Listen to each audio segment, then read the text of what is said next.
Saya ucapkan selamat datang kepada teman-teman, atau mungkin lebih spesifiknya saya sebut adik-adik ya.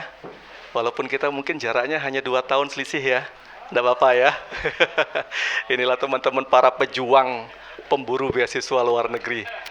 Kami aturkan selamat datang di Warung Beli Cafe, Resto and Gallery dalam program launching Pondok Literasi, khususnya terkait dengan hari ini kita akan mengadakan bedah buku dengan judul Rahasia Beasiswa Australia Reborn. Baiklah, mohon izin perkenankan saya Faidillah Kurniawan dalam hal ini untuk memandu kegiatan acara beberapa waktu ke depan. Dan sebelum ke sana, mari saya mencoba untuk membacakan terlebih dahulu runtutan acara yang akan kita lalui. Yang pertama itu pembukaan, yang kedua sambutan sekaligus penyerahan secara simbolis buku Rahasia Beasiswa Australia Reborn dari penulis langsung kepada tuan rumah dari Warung Beli Cafe, Resto and Gallery. Yang ketiga acara inti bedah buku. Yang keempat tanya jawab, kalau ada sesi tanya jawab.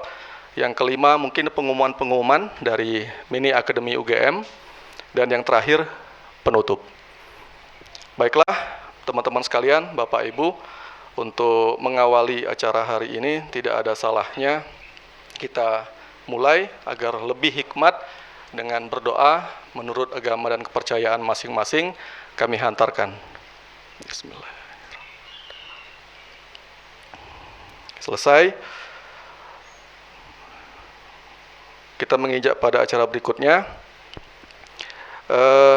Untuk acara berikutnya yaitu sambutan sekaligus penyerahan secara simbolis buku Rahasia Beasiswa Australia Reborn. Untuk itu kami mohonkan kepada beliau Bapak Inspektur Jenderal Polisi Dr. Andes Sudarsono SH M.Hum untuk dapat memberikan sambutan. Dan setelah itu langsung nanti akan ada penyerahan secara simbolis buku dari penulis Bapak Imade Andi Arsana PhD. Pada beliau disilakan. Bismillahirrahmanirrahim. Mohon maaf saya buka ya, jarak cukup terkait dengan situasi kondisi ini. Bismillahirrahmanirrahim. Assalamualaikum warahmatullahi wabarakatuh. Selamat siang, salam sejahtera bagi kita semuanya. Pertama-tama mari kita mengucapkan puji syukur kepada Allah Subhanahu wa taala. Cara madidahnya pada siang hari ini kita dapat hadir berkumpul dan silaturahmi dan terkait dengan rencana launching Pondok Literasi ya, Warung Beli. Ya, tentunya teman-teman terima kasih dan selamat datang Pak Madi ya, Andi Arsana PhD. Ya, terima kasih atas kehadirannya terkait rencana bedah buku pada siang hari ini, dan sekaligus nanti akan menyampaikan berkaitan masalah rahasia beasiswa Australia. Ya, tentunya rekan sekalian yang hadir pada siang hari ini, ya tentunya tidak salahnya kami untuk memperkenalkan diri sih, ya.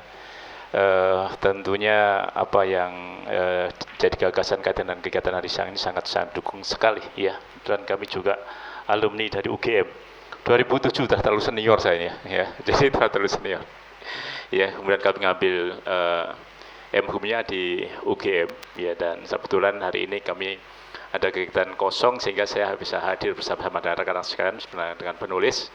Dan kebetulan juga bahwa memang ya kami profesi sebagai anggota Polri ya, untuk pangkat tadi sampaikan ya Inspektur Jenderal Polisi atau bintang 2, yang dulu kami pernah juga tugas di Yogyakarta waktu kami menjadi Wakapolres Jogja.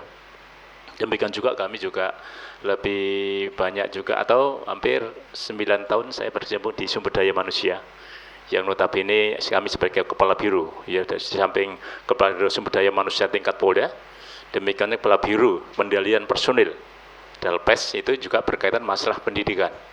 Ya, ini sangat tepat sekali sehingga saya komit sekali berkaitan masalah peningkatan sumber daya manusia khususnya. Ya, apalagi terkait dengan bidang ya kaitan dengan peningkatan kapasitas ya dan kualitas daripada sumber daya manusia itu sendiri.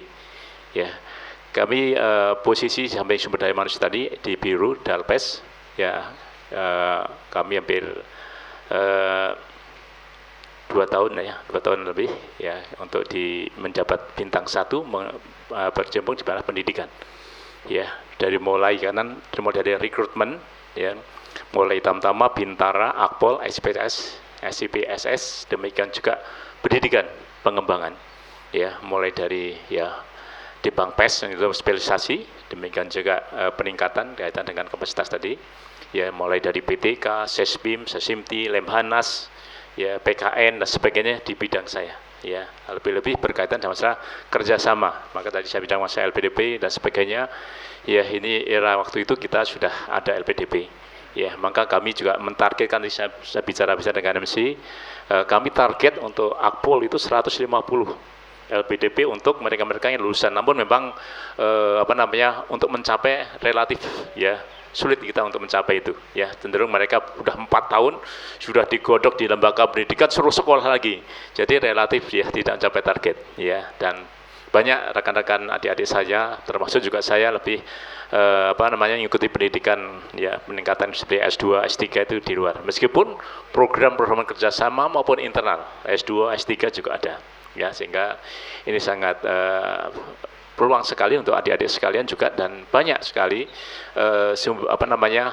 biaya-biaya ya yang disiapkan oleh pemerintah maupun dari luar. Ya, kami ada kerma dari dalam negeri maupun luar negeri sama.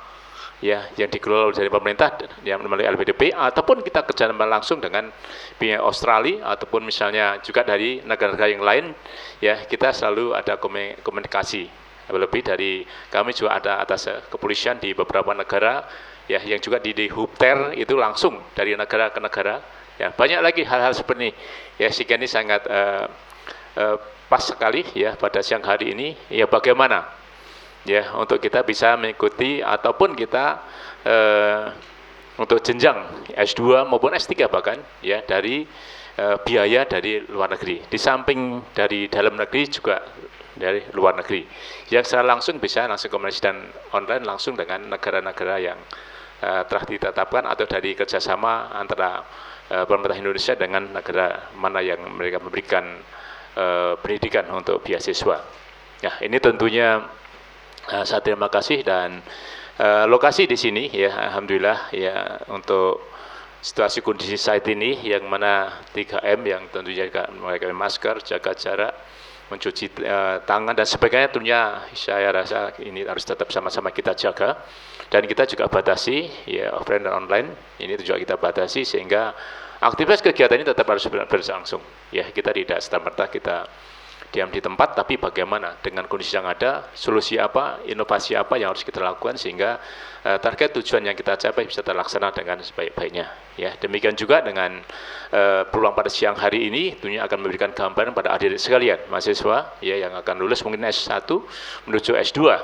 Ya, ini sangat tentunya sangat berpeluang sekali ya, karena tentunya dengan kapasitas ya yang diberikan oleh negara lain, dengan kerjasama antara pemerintah kita tentunya harus kita sambut dengan baik ya, dan itu kita maksimalkan sehingga kita juga akan membawa dampak yang positif tentunya bagi negara kita, khususnya pada generasi muda kita yang tentunya untuk mengembangkan ya ilmu pengetahuan yang tentunya yang dimiliki untuk kita kembangkan juga di tempat kita.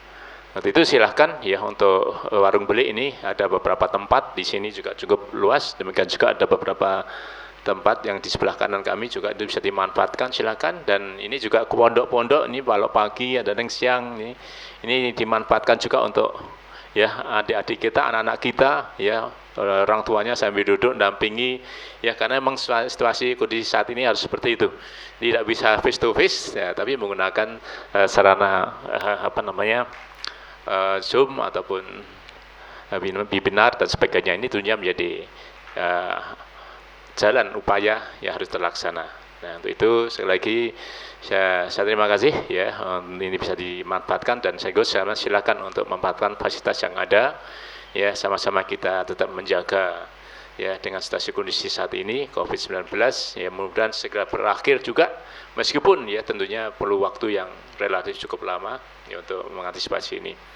Ya, kesempatan ini dulu saya sekali lagi terima kasih atas kehadiran sekalian. Mari sama-sama kita juga mendengarkan untuk menjadi role model, contoh mungkin agar adik-adik sekalian untuk bisa mengikuti apa yang menjadi harapan dan cita-cita adik sekalian untuk bisa mengikuti pendidikan di Australia khususnya yang nanti akan disampaikan bedah buku, ya tentunya menjadi sarana untuk bisa mencapai cita-cita yang diinginkan. Ini saja, lebih kurang kami mohon maaf. Saya akhiri wabillahi taufiq. Wassalamualaikum warahmatullahi wabarakatuh.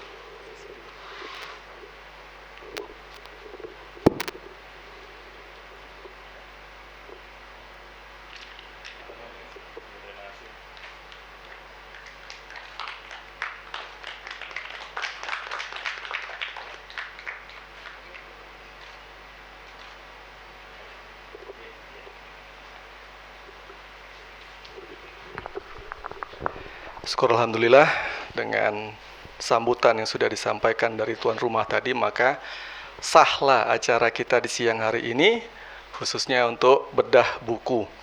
Dan sahnya pula acara launching pondok literasi di Warung Beli Cafe, Resto and Gallery, di mana salah satu tagline dari Warung Beli adalah One Stop Living.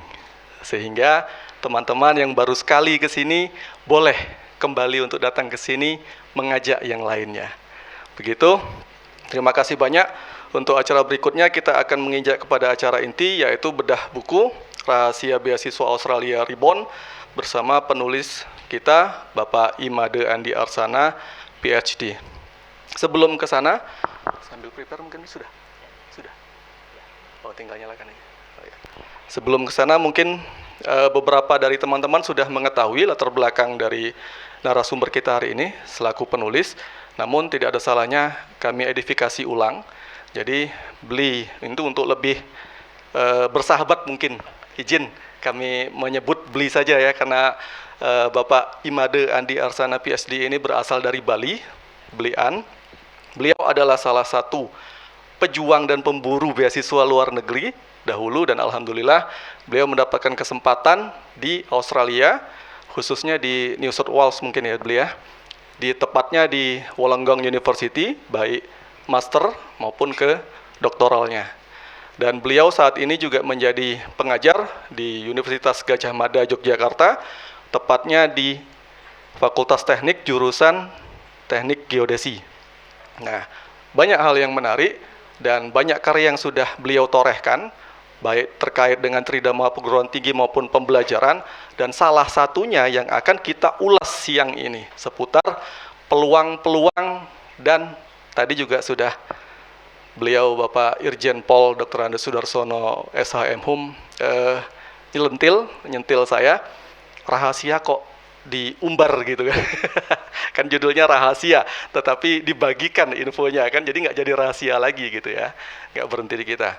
Oke, baiklah, itu sebagai pengantar terkait dengan latar belakang beliau, dan mungkin nanti ke depan perjalanan bedah buku ini sebelum ada sesi tanya jawab, kita akan sembari jalan mengalir layaknya talk show, beli, mohon izin, nanti mungkin mengalir.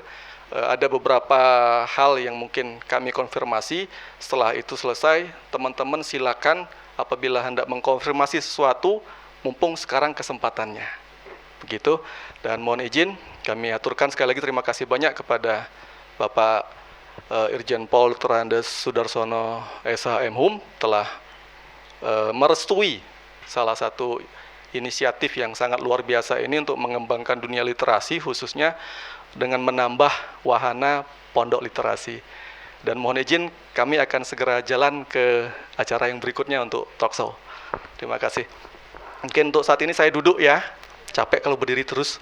Walaupun Nyonya Menir dari tahun berapa berdiri nggak capek-capek ya, kalau saya capek. Monggo Blian bisa membersamai saya dengan mic-nya.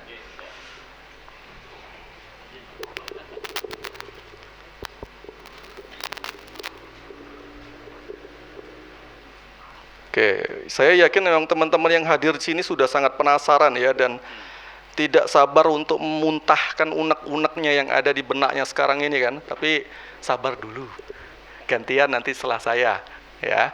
Oke, Blian, yang pertama nih, kan dari latar belakang tadi sudah disampaikan, Blian ini kan bidang keilmuannya itu teknik geodesi. Nah, tapi salah satu karya dari Blian yang sangat fenomenal saat ini berbicara seputar peluang beasiswa khususnya di Australia. Kira-kira menurut teman-teman sekalian, ada korelasinya nggak teknik geodesi sama beasiswa? Nggak ada korelasi ya? Nah, dan menulis buku itu kan tidak serta-merta ujuk-ujuk tiba-tiba dapat wangsit gitu kan. Itu butuh pemikiran yang sangat luar biasa, niat tulus yang sangat luar biasa pula. Kira-kira nih Bli, sesungguhnya apa sih yang melatar belakangi Blian itu mempunyai niat untuk membagikan tips atau rahasia ini kepada semua teman-teman pemburu dan juga istilahnya itu ya pencari beasiswa khususnya untuk pendidikan di luar negeri. Monggo Bli. Terima kasih. Hey. Pak Sudarsono, matur nuwun Pak. Ini saya terhormat sekali mendapat kesempatan ini. Ibu juga terima kasih atas waktu yang diberikan. Ini mungkin selama 10 bulan ini nih acara pertama Pak yang kita adakan offline ini. Jadi kita kasih tepuk tangan buat Warung Belik dulu nih. Jadi sejarah.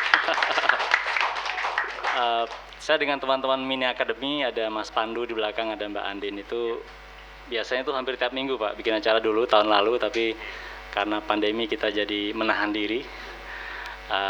Untung ada Warung Belik nih yang menawarkan satu model baru begitu. Terima kasih. P, terima kasih. Ngomong-ngomong bajunya bagus sekali P. Saya lupa tadi mau endorse. Cuma mungkin setelah ini tanda tangan kontraknya ya Bli, jangan lupa ya. Jadi alhamdulillah saya tuh dapat paketan nggak sengaja sampai rumah teman-teman. Ini batik ekoprint. Mungkin yang belum tahu ini contoh ekoprint ya. Tapi mungkin ada desain yang terbaru yang lebih berwarna. Saya belum dapat Bapak. Harapannya setelah ini dikirim ke rumah lagi. Ini dari sponsor kebetulan. Nah, kebetulan pembuatnya ini hadir di sini. Beliau Mbak Yu, dokter, mohon maaf, dokter Ketut. Nah, ini saya nggak hafal tapi nama lengkapnya. Terima kasih Mbak Tut. Sponsornya syukur ditambah habis ini. Jadi bagus ya kelihatannya tektokannya ya. Jadi, seperti nggak sengaja promosi gitu ya. Matur nuwun P. Teman-teman sekalian, saya kira ini kita udah di rumah terus, Zoom terus gitu ya. Kadang-kadang tiap hari tuh bisa 2-3 kali tuh Pak. Bapak juga saya kira lebih lagi. Jadi syukurin kita bisa ketemu sekarang, mudah-mudahan kita bisa relax. Jadi kita santai aja. Terima kasih atas pertanyaannya. Pertama, memang saya S1-nya geodesi, tidak ada kaitannya dengan beasiswa dalam arti belajar soal beasiswanya Pak.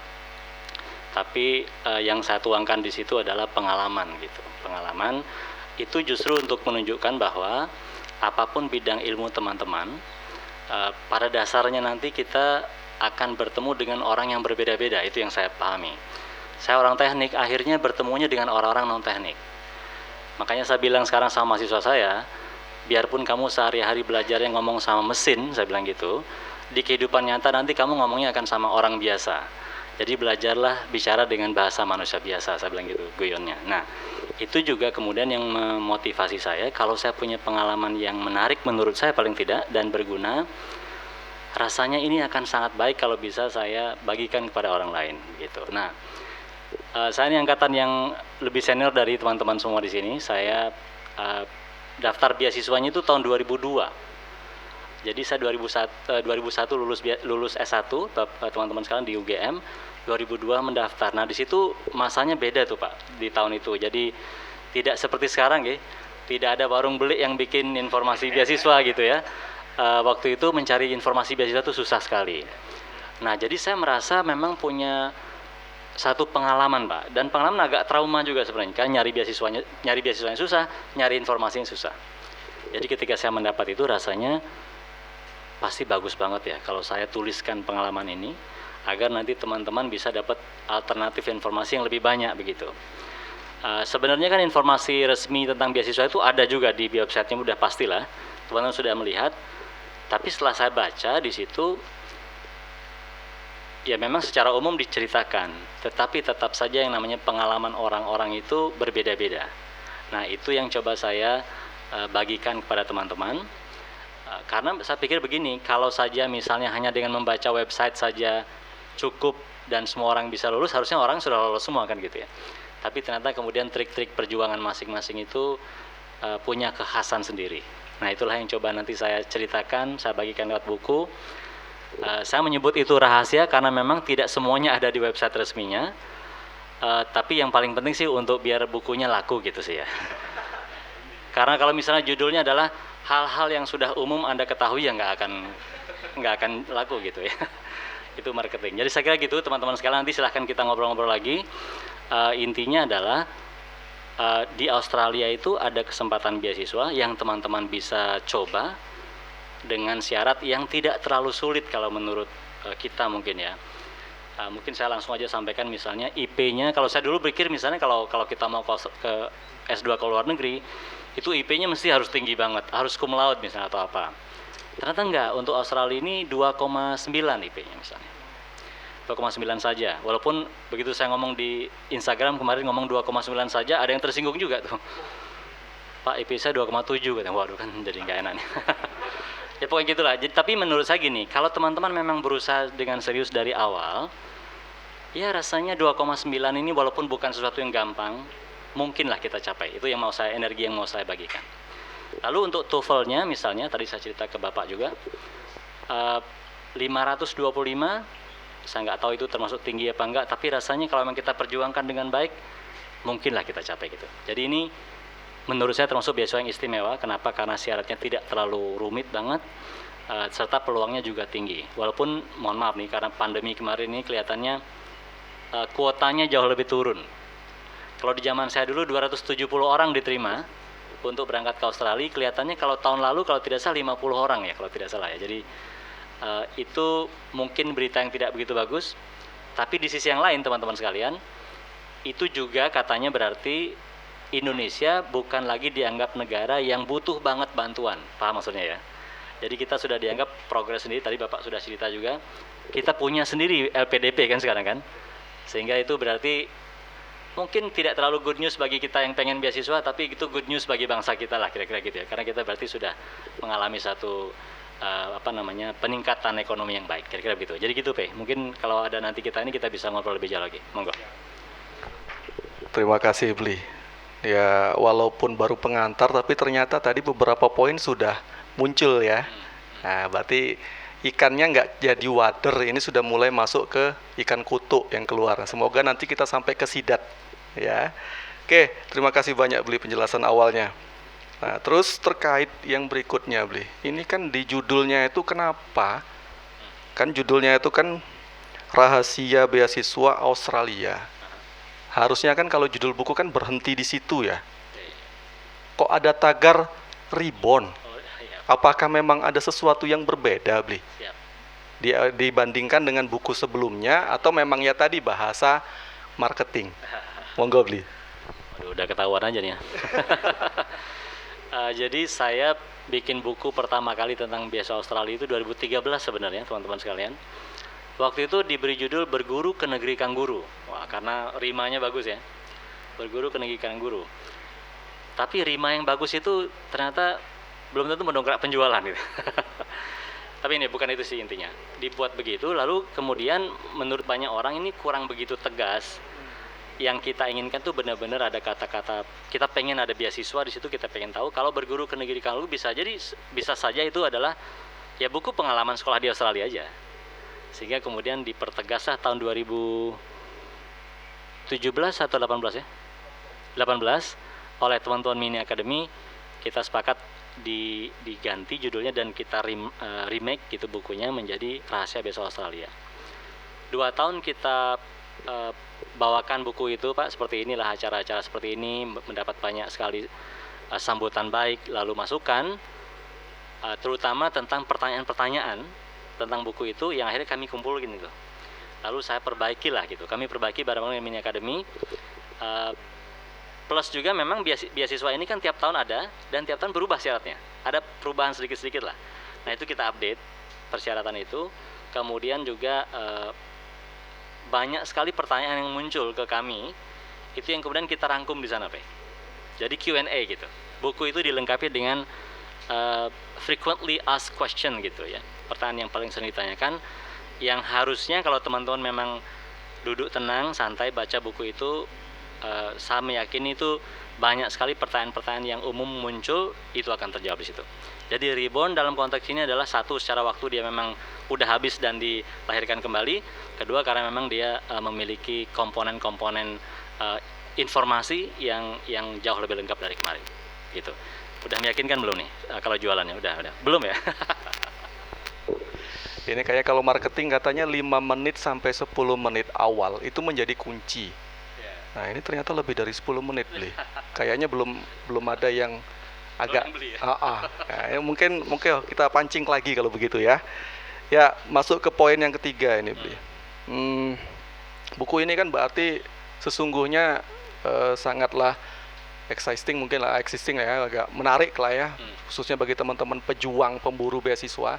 Walaupun saya salah satu dari alumni, khususnya alumni yang gagal, bukan yang berhasil.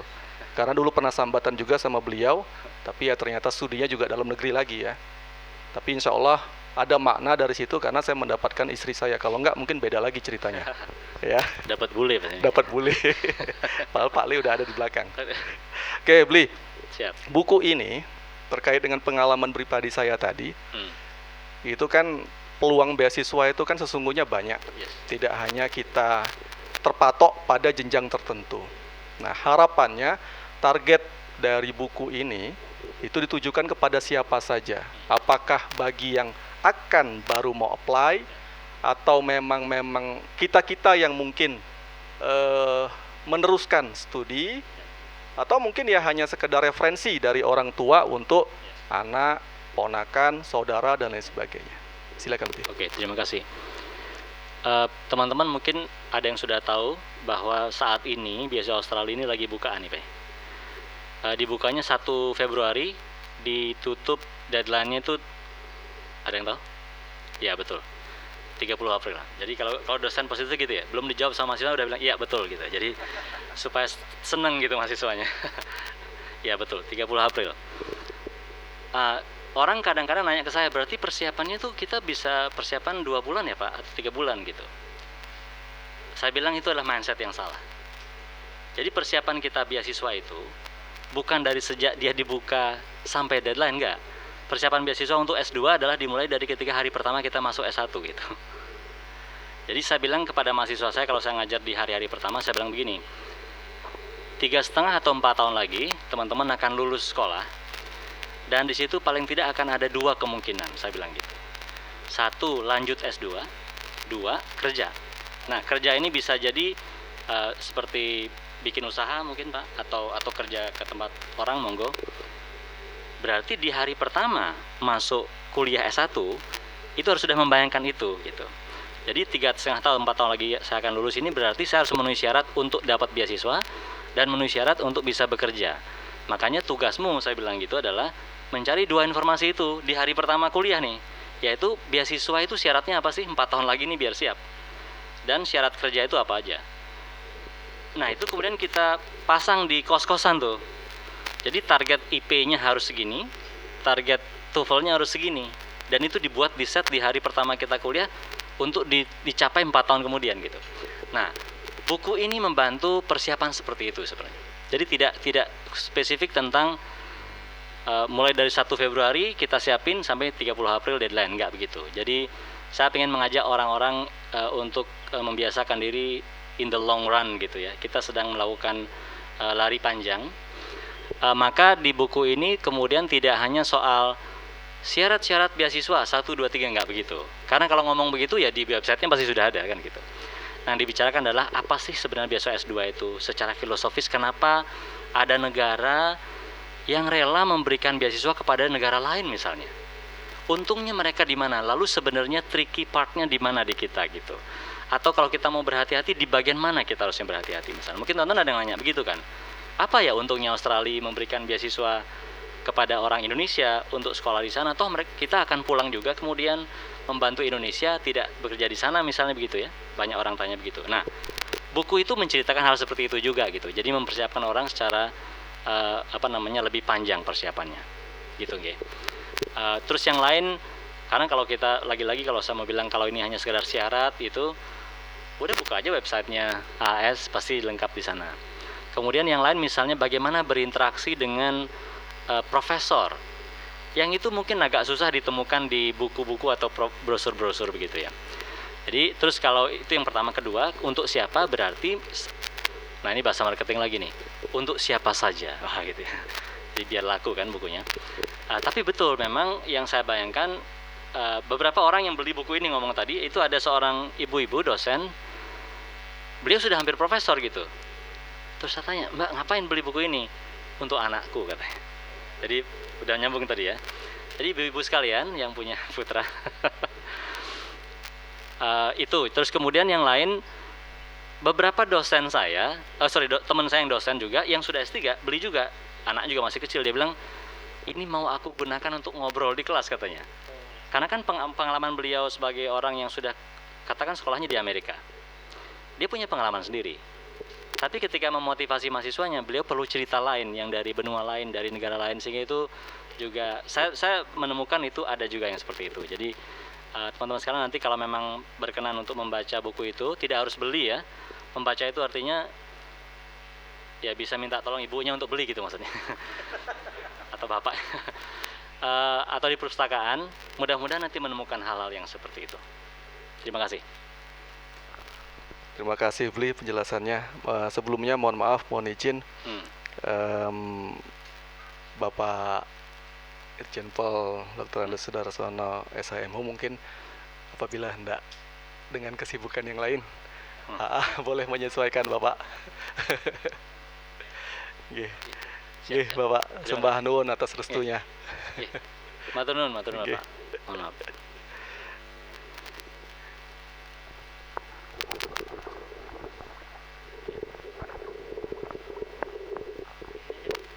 Oh iya.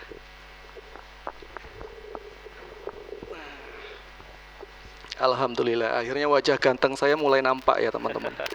Minimal kata istri saya ganteng. Amin. Ada yang nggak suka kayaknya itu, ada yang balas di belakang ya. Tim IT diam aja. Oke. Menarik sekali. Pelan-pelan sudah mulai terkuak. Mungkin kalaupun teman-teman masih ada yang belum memuaskan, nanti sekali lagi silakan dituangkan torehannya dalam kertas atau dalam smartphone-nya atau tabletnya. Nanti silakan boleh disampaikan melalui tempat yang sudah disediakan. Ya. Oke, berangkat lagi ke poin berikutnya nih Bli. Ini tadi sudah disampaikan seputar beberapa poin, khususnya waktu. Baik waktu untuk prepare kita yang akan apply, ataupun waktu Australia membuka peluang ini. Ya kan? Namun sepertinya belum terlalu detail untuk prepare-nya tadi. Mungkin apabila diperkenankan, Bli, itu terkait dengan waktu tadi, apakah boleh dibagikan tips rahasia ke teman-teman yang hadir di sini, ataupun nanti yang online, sehingga ini betul-betul bisa dimaknai dengan sangat positif. Sesungguhnya terlepas dari persiapan kita harus dari semester 1 S1, tapi kalau misalkan ada yang berkeinginan mulai S1 di Australia, itu kapan mereka harus prepare?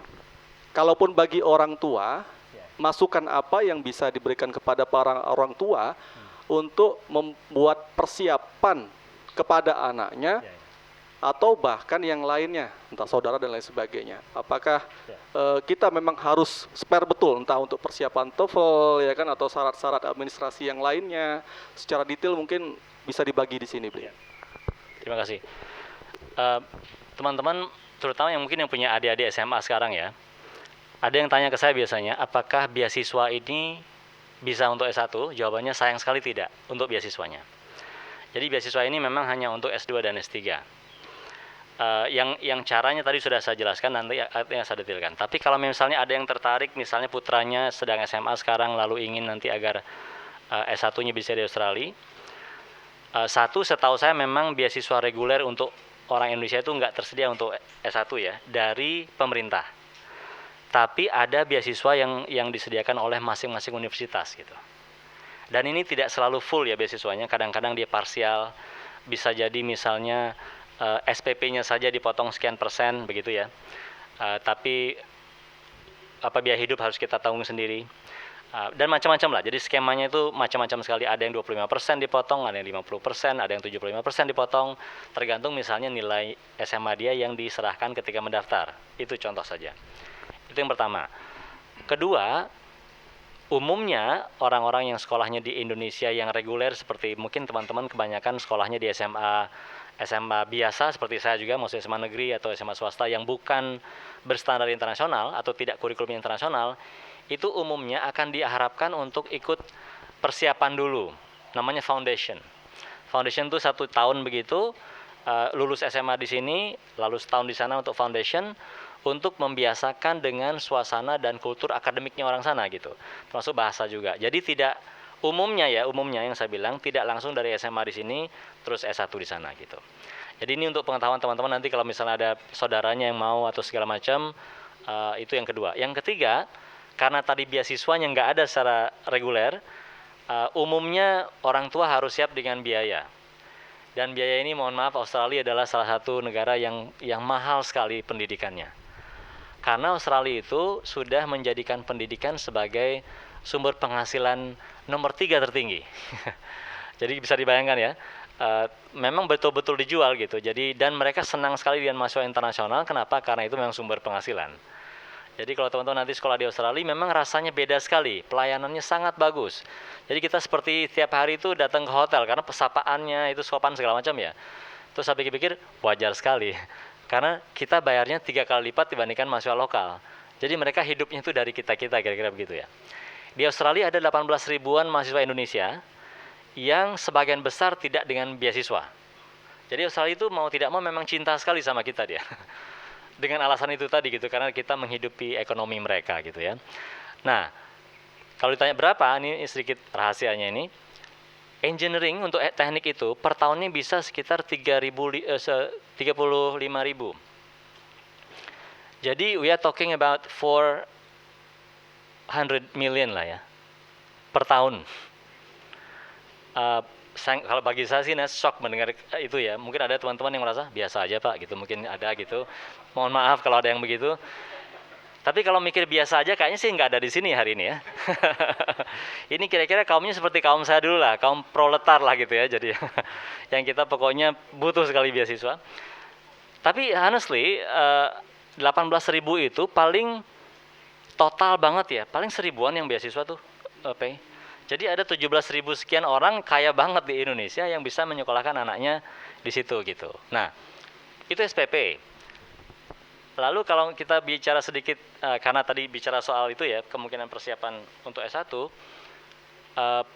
di sana biaya rumah tuh tinggi sekali. Jadi rumah misalnya, kalau kami dulu tinggal di Sydney, berapa kita bayar itu? 500 ya, 500 per minggu, $500 per minggu tuh. Rumah kecil gitu, 2 kamar, jadi 5 juta per minggu lah. Ngapain kita ke sana? Jadi intinya memang mahal sekali. Terus makanan juga termasuk yang dibandingkan kita jauh lebih mahal lah, intinya begitu. Kalau teman-teman suka dengan pepaya, rambutan, manggis, dan pisang, itu berarti akan bangkrut di situ karena itu semuanya mahal sekali. Yang murah adalah anggur hijau. Nah, beda dengan di sini ya. Jadi grape gitu. Artinya itu yang mau saya ceritakan adalah biayanya tinggi, itu satu. Kedua, memang sistem pendidikannya sedemikian rupa sehingga lulusan SMA di sini tidak bisa langsung ke S1 di situ. Tapi untuk kita nanti yang sudah S1 di sini dan mau S2 ke sana bisa langsung. Jadi tidak ada lagi foundation seperti yang tadi itu, apalagi kalau kita nanti dapat beasiswa, amin ya. Ke sana berarti memang persiapan di sini sebentar lalu udah langsung ke situ gitu. Jadi P nanti kalau misalnya anaknya mau sekolah ke Australia udah harus siap-siap tuh. Dengan angka-angka seperti tadi. Gitu ya, mudah-mudahan teman-teman dapat satu insight untuk nanti kita ngobrol-ngobrol lagi. Terima kasih, P. Oke, baiklah, terima kasih banyak Bli. Sudah semakin terang benderang. Ini saya rasa harusnya teman-teman sudah mulai melek ini ya. Karena sudah satu persatu terkuak, terkait yang terakhir juga. Memang harus kita persiapkan soalnya.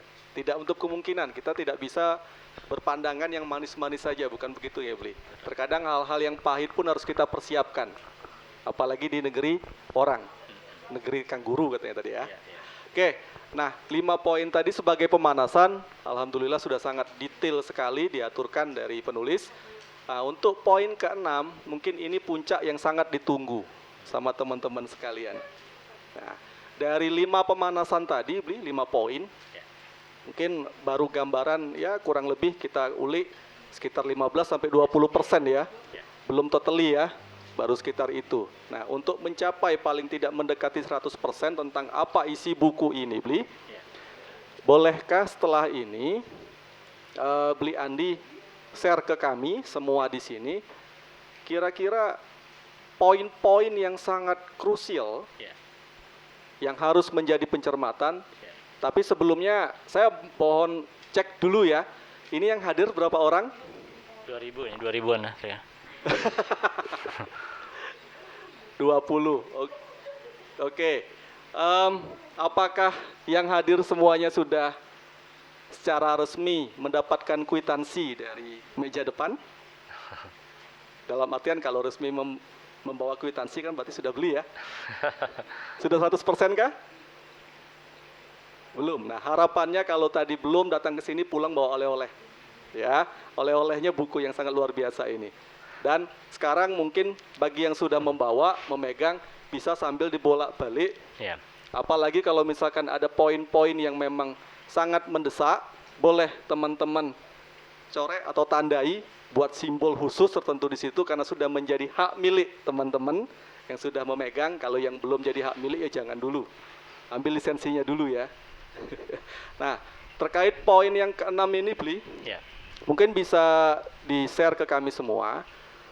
Sesungguhnya bagaimana Bli An itu bisa meyakinkan entah yang hadir semuanya saat ini ataupun yang mendengarkan melalui media online, kalau sesungguhnya semua itu mempunyai kesempatan yang sama. Ya, eksplisit ya terkait yang sudah ada di dalam naskah buku yang mungkin nanti mohon izin Bli An bisa sedikit paparkan kepada kami semua yang sudah hadir. Poin-poin yang harus betul-betul detail dicermati menjadi pencermatan. Karena mungkin ada orang yang kategorinya dia melihat itu global sekali, tapi hal-hal yang krusial itu terlewatkan bahkan. Tapi ada yang sebaliknya, dia tidak akan membaca keseluruhan, hal-hal yang krusial dia bisa buat entry point-nya. Mungkin itu yang bisa kami harapkan, Bli, beberapa waktu ke depan. Kami sangat tunggu, disilakan. Terima kasih. Nanti mungkin saya paparkan setelah ini, tapi saya mau kasih dulu satu cerita, teman-teman. Mohon maaf, saya tanya dulu sebelumnya, harusnya tadi di depan. Teman-teman ada yang sudah pernah ikut seminar saya belum ya? Ada ya, Mas? Yang di mana, Mas? Online atau? Offline ya? Oh, berarti sudah setahun lebih berarti? Iya, di U45, kemudian di Unprok. Oh, siap. Tentang beasiswa juga ya? Saya beli bukunya waktu itu. Oh, siap. Aduh. Tapi boleh Yang beli baru lagi nggak, Pak? belum tapi. Yang baru belum Yang ya? baru belum sah berarti. Pinter moderatornya nih ya. Kita harus bayar mahal nih nanti nih kayaknya nih. Tolong diagendakan. Terima kasih. Teman-teman yang pernah ikut sesi saya online ada ya? Oke, saya senang kalau misalnya belum pernah ikut, karena berarti saya bisa bicara apa saja tanpa khawatir akan ngulang-ngulang gitu maksudnya. Tadi Mas Pei tanya soal bagaimana meyakinkan gitu ya. Saya akan cerita mungkin 2 hal paling tidak, teman-teman sekalian. Satu, orang biasanya bertanya tentang latar belakang dirinya gitu. Pak, saya itu bukan siapa-siapa gitu ya mungkin ya. Kadang-kadang kita khawatir dengan situasi kita seperti itu. Nah, tanpa bermaksud untuk mendramatisasi, saya mau cerita apa adanya. Latar belakang pendidikan keluarga kami itu kurang sekali. Jadi ibu saya lulus SD lumayan, bapak saya nggak lulus SD. Jadi saya dibesarkan di keluarga seperti itu gitu. Jadi mungkin teman-teman bisa membayangkan kemudian rasanya tidak mungkin orang tua yang dengan situasi begitu melahirkan anak yang tiba-tiba percaya diri dan pengen sekolah ke Australia. Rasanya tidak. Apalagi saya lahir besar di sebuah desa di Bali gitu ya. Artinya saya adalah orang yang ketika muda sampai SMA bahkan kebayang aja nggak gitu. Bermimpi pun tidak untuk misalnya keluar negeri segala macam, tidak sama sekali. Nah, yang menarik kemudian adalah ketika saya dari SMP saya itu dari namanya SMP 2 Marga, itu sebuah kecamatan di Tabanan. Jadi satu SMP-nya di kecamatan itu pun nomor 2, bisa teman-teman bayangkan. Lalu entah gimana ceritanya di sepanjang jalan SMP itu, saya di tahun-tahun terakhir itu punya informasi itu dari ibu saya bahkan, yang tadi saya bilang hanya lulus SD itu, tapi dia dengar informasi dari orang lain. Katanya kamu tuh bisa sebenarnya sekolahnya di Denpasar katanya. Yang saya nggak pernah kepikiran sekolah kok sampai sejauh itu gitu ya. Yang orang-orang desa saya kalaupun dia mau sekolah tamat SMP itu paling banter sekolah pariwisata. Karena yang terbaik di zaman itu adalah orang yang kerja di hotel. Kenapa? Karena dalam waktu 7 bulan udah bisa nyicil motor. Karena indikatornya sangat sederhana gitu ya. Saya adalah orang pertama di desa itu yang kemudian mengubah pola itu. Sekolahnya ke Denpasar, SMA 3 Denpasar. Mungkin teman-teman ada yang pernah mendengar. Mungkin kalau di Jogja itu mungkin sedikit lebih tinggi dari SMA 3 dan Jogja ya. Wah. Sorry, istri saya SMA 3 Jogja soalnya. Saya merasa berhak untuk menghina gitu ya. Enggak Bu. Jadi SMA 3 itu lebih bagus SMA 3 Jogja tentu saja. Kalau SMA 3 Denpasar nggak ikut bersaing. Enggak. Nah, ketika saya di situ, tiba-tiba ketemu dengan orang-orang yang hebat-hebat gitu. Maksudnya orang yang ketika ngomong itu, nanti kamu sekolah di mana? Mereka pasti nyebutnya Udayana, UGM, UNER, Undip, ITB gitu, UI. Jadi nama-nama itu tiba-tiba saja menjadi sesuatu yang biasa keseharian saya di sekitar saya gitu. Nah, itu kemudian membuat saya merasa gini, oh ternyata kalau kita mimpi sekolah ke Jawa itu biasa ya? Boleh ya? Nah, jadi the power of lingkungan itu ternyata bagi saya luar biasa. Jadi kita berada di lingkungan yang memang punya energi tertentu, itu kemudian bisa mempengaruhi kita gitu. Makanya kalau saya ditanya, apa bagusnya sekolah di tempat bagus?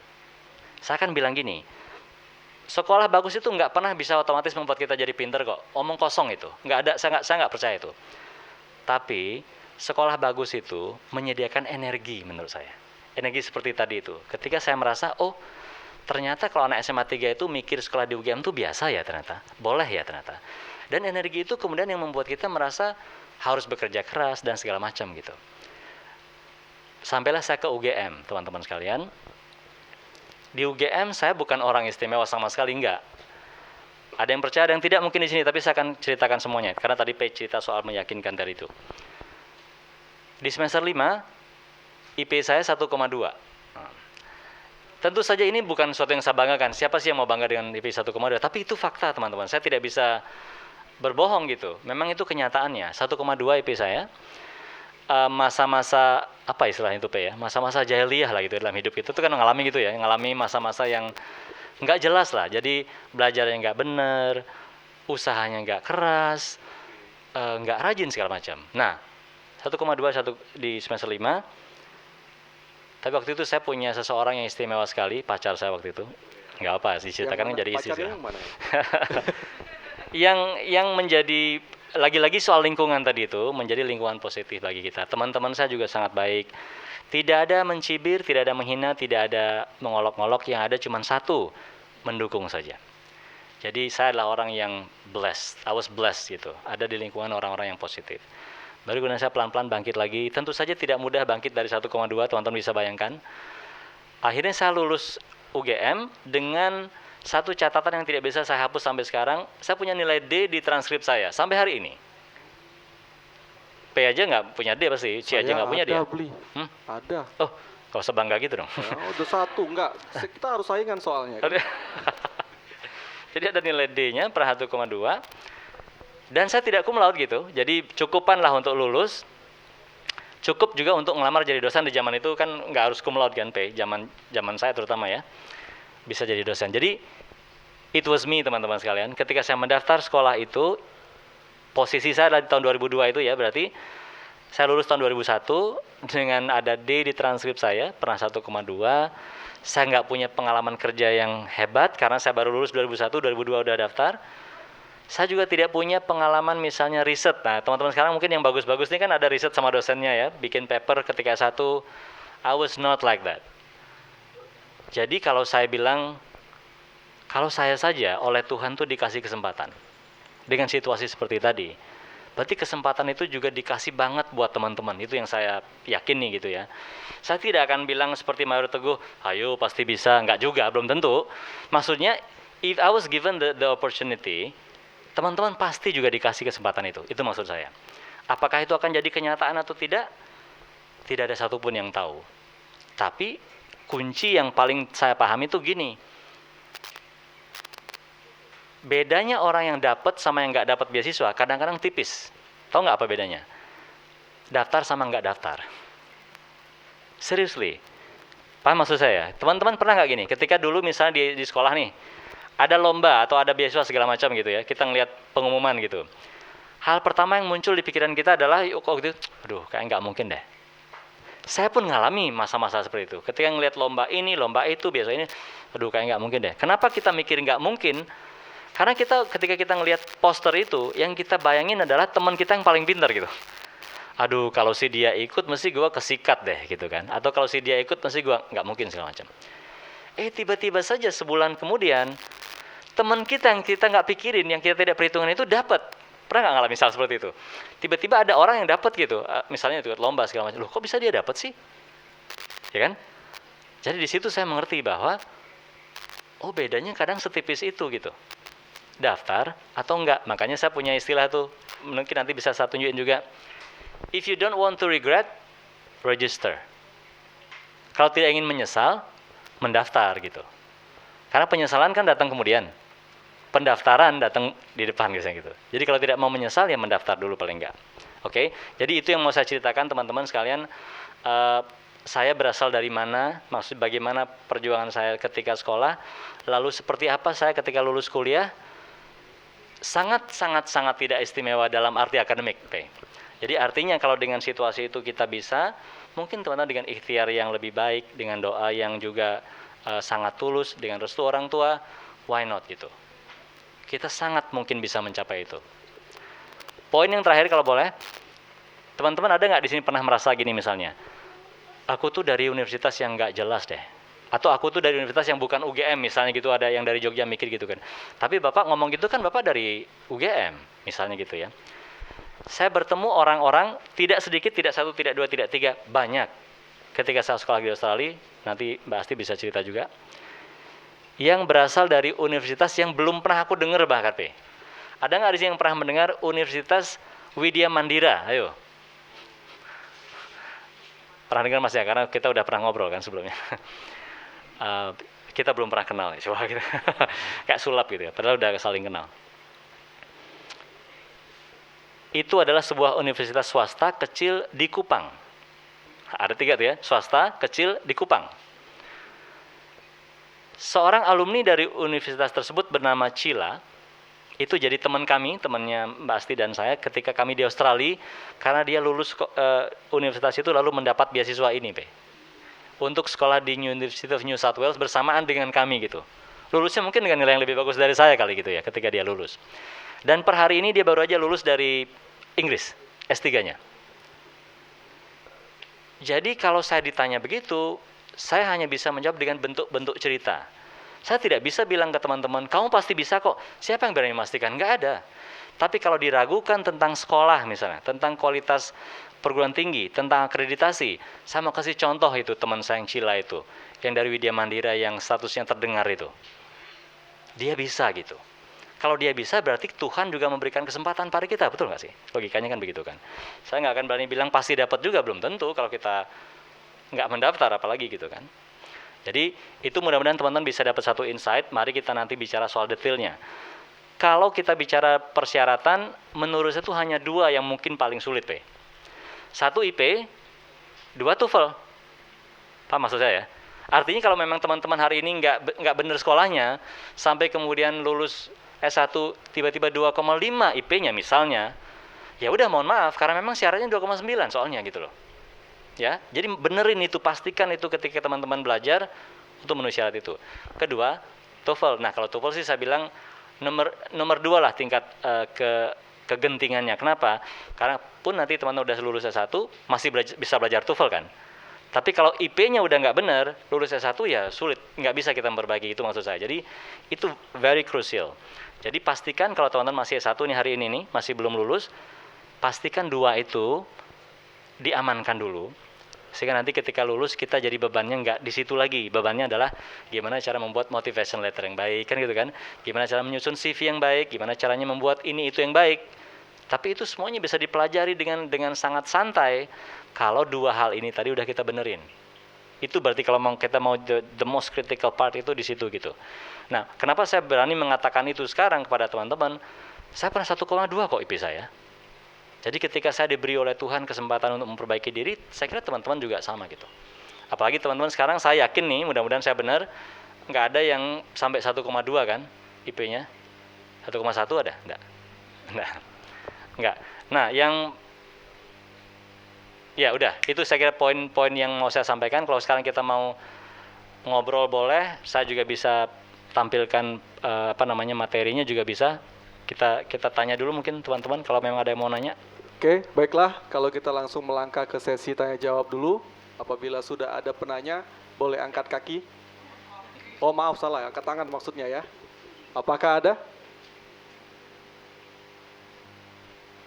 Apakah sudah terjawab semua? Jadi nggak perlu dipaparkan lagi? Atau perlu nggak saya paparin? Perlu ya? Perlu dipaparkan dulu, Pak. Oke, siap kalau gitu. Silakan. Mohon izin kalau gitu ya, saya akan pakai ini. Saya mau menguji kemampuan public speaking saya dengan cara duduk tuh, saya masih punya energi nggak gitu ya? Energi saya nyampe nggak ke sana? Teman-teman, ketika saya seusia teman-teman, maksudnya yang semester 6, semester 7 ada nggak nih? Mohon maaf, yang semester 1 ada di sini? Nggak ada. Yang masih S1 boleh angkat tangan? Mohon maaf. Yang masih S1? Oh, sedikit ya. Terima kasih. Boleh tahu Mbak semester berapa? Maaf, angkatan berapa? 2016, oke, siap. Kira-kira seusianya jenengan, saya waktu itu pernah dapat kesempatan ke Pyongyang, Korea Utara. Kalau sekarang kita ngomong Korea, pasti yang dipikirin bukan Korea Utara ya. Atau kalau saya ngomong Korea Utara, siapa yang muncul pertama kali dalam pikiran teman-teman? Iya betul, Kim Jong Un yang rambutnya keren itu. Saya ke Korea Utara karena menang lomba menulis waktu itu. Jadi saya diajak ke sini nih. Ini rumah ini berdiri di 2 negara nih teman-teman. Dibatasi oleh garis seperti itu. Itu garis yang membelah rumah itu sebenarnya garis batas Korea Utara, Korea Selatan. Ini Korea Selatan, ini Korea Utara. Oke? Jadi di dalam gedung itu kita boleh melintas batas, hanya di dalam gedung. Di luar gedung nggak boleh nih, di sini nggak boleh. Coba nanti teman-teman Google ya, di YouTube tuh ada tuh. Ketika Presiden Korea ketemu, di sini dia ketemunya. Mungkin ada yang ngikutin ya kasus ini ya. Di dalam gedung itu tahun 99 ya, kita boleh melintas batas, tapi di luarnya nggak boleh melintas batas di sini. Di luarnya kita akan ketemu dengan pemandangan seperti ini. Ini Korea Selatan, ini Korea Utara. Kita juga ketemu dengan pemandangan seperti ini. Udah tahu kan mana yang Korea Utara Selatan? Gampang ya. Yang kelihatan seperti opa-opa ini selatan nih. Ini Ajusi nih kayaknya ya. Aku diajarin sama Lita tuh anak saya, supaya kelihatan ngefans tapi sebenarnya nggak terlalu tahu ya, biar pasti. Nah, itu adalah saat pertama saya tentang internasional gitu ya. Maksudnya tentang berbicara soal perbatasan, soal segala macam. Saya waktu itu masih semester 6. Tapi kalau teman-teman mungkin mengikutin, ada yang paham apa yang saya pelajari sekarang, saya belajar tentang perbatasan. Jadi kejadian yang beberapa jam di sini itu benar-benar nancep gitu di kepala saya tuh. Bahwa ternyata persoalan perbatasan ini penting dan menarik untuk dipelajari. Dan puluhan tahun kemudian saya lulus S3 di bidang ini gitu. Jadi artinya yang mau saya ceritakan adalah jangan abaikan hal kecil yang terjadi pada hidup kita ketika kita muda. Itu mungkin bisa jadi fondasi siapa kita di masa depan gitu. Ini bukan saya nih. Ada yang tidak tahu ini? Tahu lah pasti ya. Berarti itu saya ya beli ya. Oh iya, wih mirip. Eh, Ngomong tentang perbatasan, saya kemudian ketika jadi dosen tuh, ini saya ngikutin pemetaan batas antara Indonesia dengan Timor Leste ketika di Atambua tuh, tahun 2003. Yang saya yang ini ya, bukan yang ini bukan ini. Masih muda waktu itu. Jadi ini adalah saya ceritakan aja deh. Ini saya beberapa hari setelah menikah dikirim ke Atambua oleh senior, kan kejam sekali senior saya itu ya. Nah, pengalaman itu semua tadi berakumulasi membuat saya merasa saya harus belajar tentang perbatasan. Maka berangkatlah saya ke Australia dengan beasiswa ini untuk belajar tentang perbatasan Indonesia Timor Leste. Begitu ceritanya. Jadi supaya teman-teman mendapat konteksnya gitu ya. Kalau teman-teman lihat sekarang, kenapa sih kita perlu mikirin tentang dunia, tentang luar negeri segala macam? Saya mau kasih tahu nih, saya orang geodesi, jadi selalu ngomongnya pakai peta kalau saya itu. Teman-teman tahu ini kan? Ini benua apa ini? Eropa ya. Eropa tuh gede benuanya. Kalau kita tumpang susunkan Indonesia itu ternyata seperti itu bentuknya Indonesia itu. Tuh. Dari Irlandia sampai Kazakhstan habis oleh Indonesia. Dan mungkin ada yang tanya, itu skala petanya benar nggak Pak? Saya orang geodesi, jadi tolong jangan diragukan soal skala. Ini ahlinya saya di situ tuh. Jadi beneran kita tuh negaranya gede banget tuh. Gedenya minta ampun. Kalau dibandingkan sama Amerika, kita masih, jadi Amerika itu untuk sekedar tahu teman-teman, dari California ke New York, itu barat ke timurnya itu 4.200-an kilometer tuh. Dari Sabang sampai Merauke lebih dari 5.000 kilo. Maksudnya untuk dapat perspektif aja, kita bangsanya tuh gede banget gitu. Besar banget, pulaunya 17.000, penduduknya 270 juta jiwa. Jadi kompleksitasnya tinggi. Jadi kalau teman-teman merasa bangsa kita nggak maju-maju amat atau belum maju, tolong pikirin juga situasi itu. Jangan misalnya bandingkan kita dengan Singapura yang cuma sekecamatan Depok itu gitu ya. Beda ininya. Nah, kalau kita bicara tadi Indonesia gede banget, kita juga lihat konteksnya Indonesia itu sebenarnya di situ tempatnya, betul kan? Mungkin ini yang teman-teman sering bayangkan tentang dunia kan. Tiba-tiba saja kita merasa menjadi negara yang nggak begitu penting. Kenapa? Karena ada di pojok kanan bawah, betul nggak? Kenapa Indonesia ada di situ? Padahal bumi itu bulat, betul nggak sih? Betul nggak?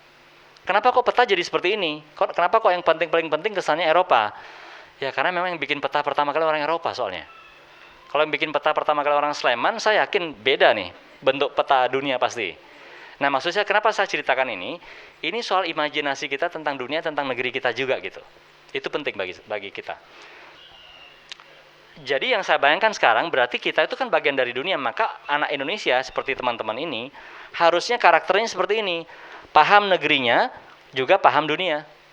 Tidak hanya paham, tapi juga memiliki connection gitu, perasaan keterhubungan dengan tempat-tempat di dunia. Nah, itu yang kemudian yang saya mau ceritakan sebagai pengantar, kuncinya berarti kan pendidikan, betul nggak sih? Teman-teman, pendidikan itu kuncinya untuk bisa berperan seperti itu tadi. Pendidikan di Indonesia bagus, di UNY keren, di UGM bagus, di tempat lain juga oke, UPN, dan segala macam. Tapi saya udah cerita tadi, kenapa kita harus sekolah ke luar negeri kan gitu kan? Ingat tadi saya bilang, sekolah ke tempat yang bagus tidak akan tiba-tiba membuat kita jadi pintar, betul? Itu prinsip saya. Tapi di situ ada energi yang positif. Maksudnya gini, ketika teman-teman udah terbiasa dengan orang Eropa, orang Amerika, orang Afrika, dan segala macam orang Asia di satu kelas, ngobrol bareng, bikin tugas bareng, mengerjakan sesuatu bareng, gila-gilaan bareng, aneh-aneh bareng, seperti kita biasa dengan teman sekelas kita, maka akan terbentuk satu mentality, kita ternyata adalah warga dunia gitu, paham maksud saya?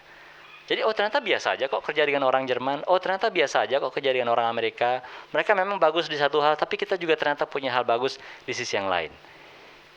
That is what I call mentality. Itu gunanya menurut saya kalau saya ditanya, kenapa kita harus sekolah ke luar negeri gitu.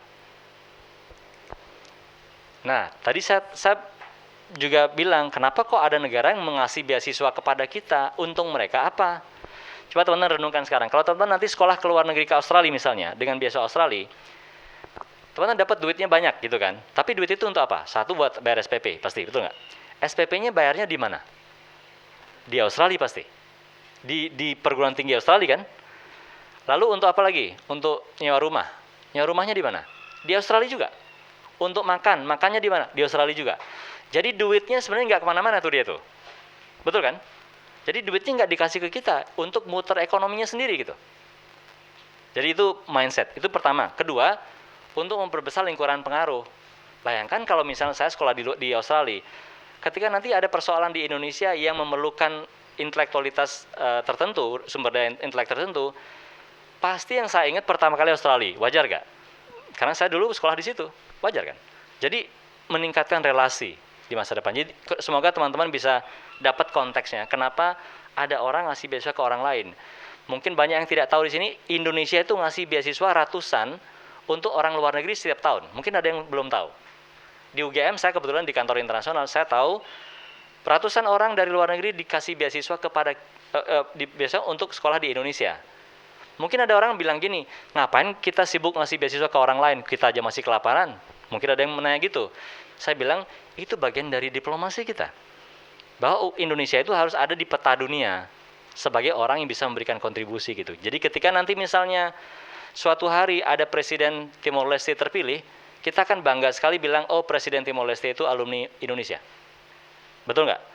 Seperti ketika Pak Budiono dulu, wakil presiden kita, sekolah ke Australia tahun 62, tahun 2009 beliau jadi presiden, mungkin tahun 62 juga Australia juga masih belum begitu maju banget. Tapi dia sisihkan duitnya buat itu untuk membuat pengaruh positif pada dunia gitu. Jadi itu soal diplomasi, ya.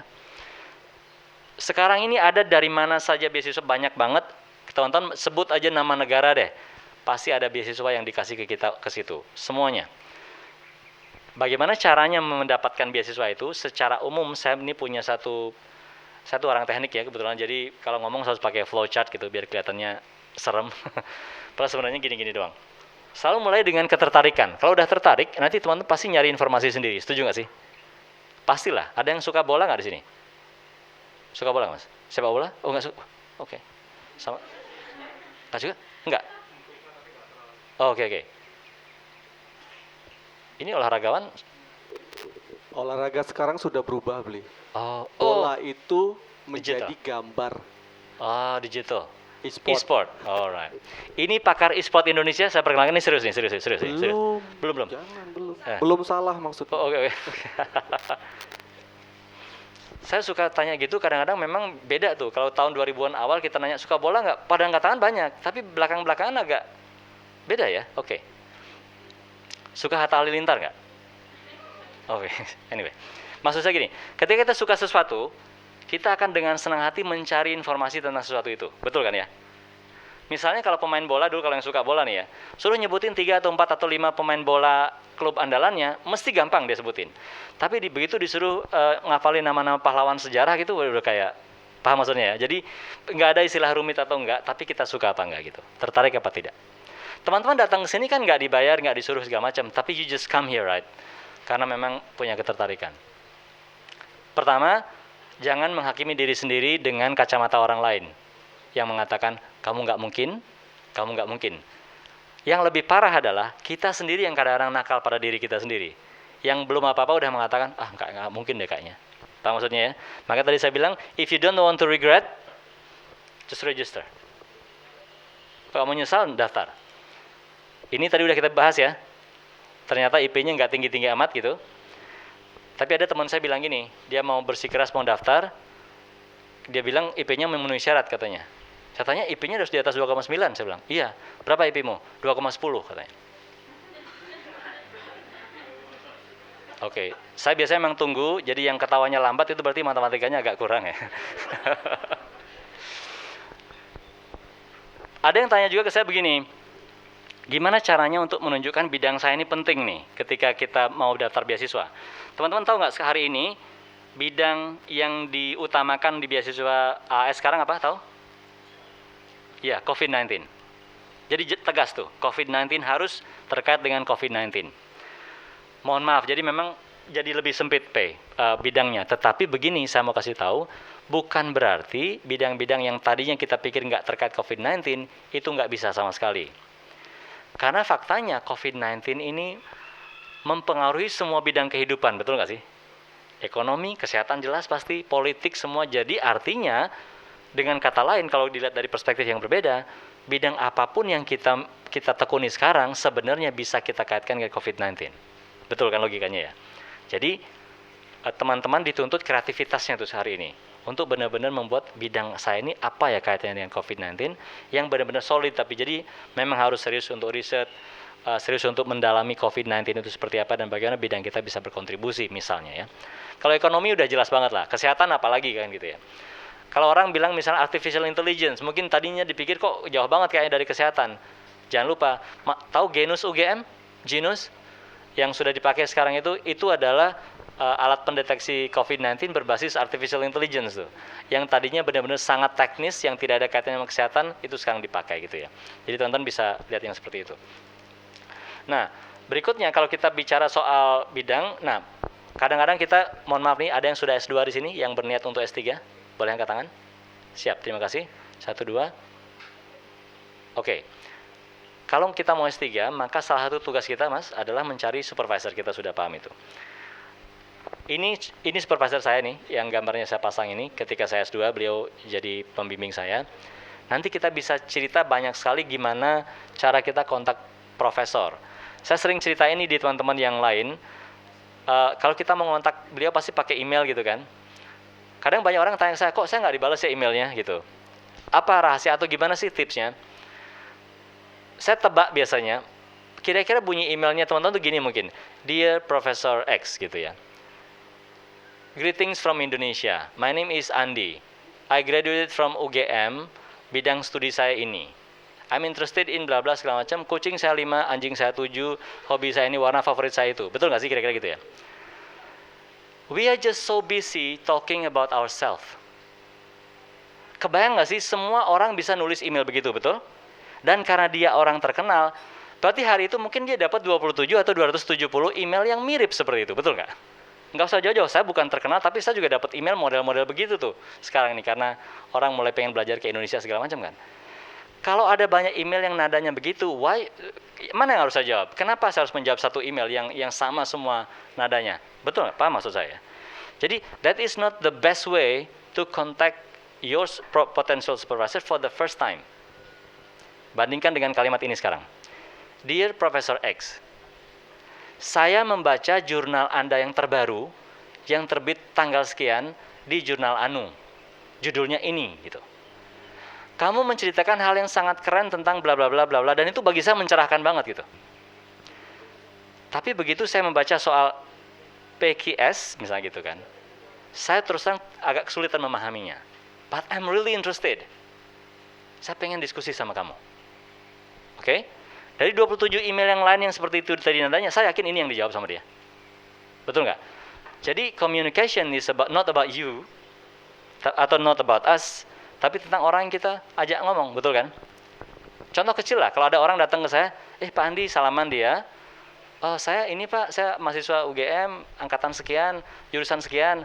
Karena saya orangnya sopan, jadi bilang, oke, iya, terus gimana terus? Paham maksud saya? If you're busy talking about yourself, and then I'm trying to be nice lah, tapi what is it for me then? Daripada saya bilang, Pak, saya pembaca bukunya loh. Beda pasti, ya nggak? Jangan makanya beli buku. Oh enggak ya? Smooth. Itu hak cipta saya. Oh gitu. Di mana teman-teman mau sekolah? Ada yang tahu ini? Peta apa ini? Oke, peta dunia kebalik, betul ya? Kenapa kita bilang peta dunia ini kebalik padahal bumi itu bulat?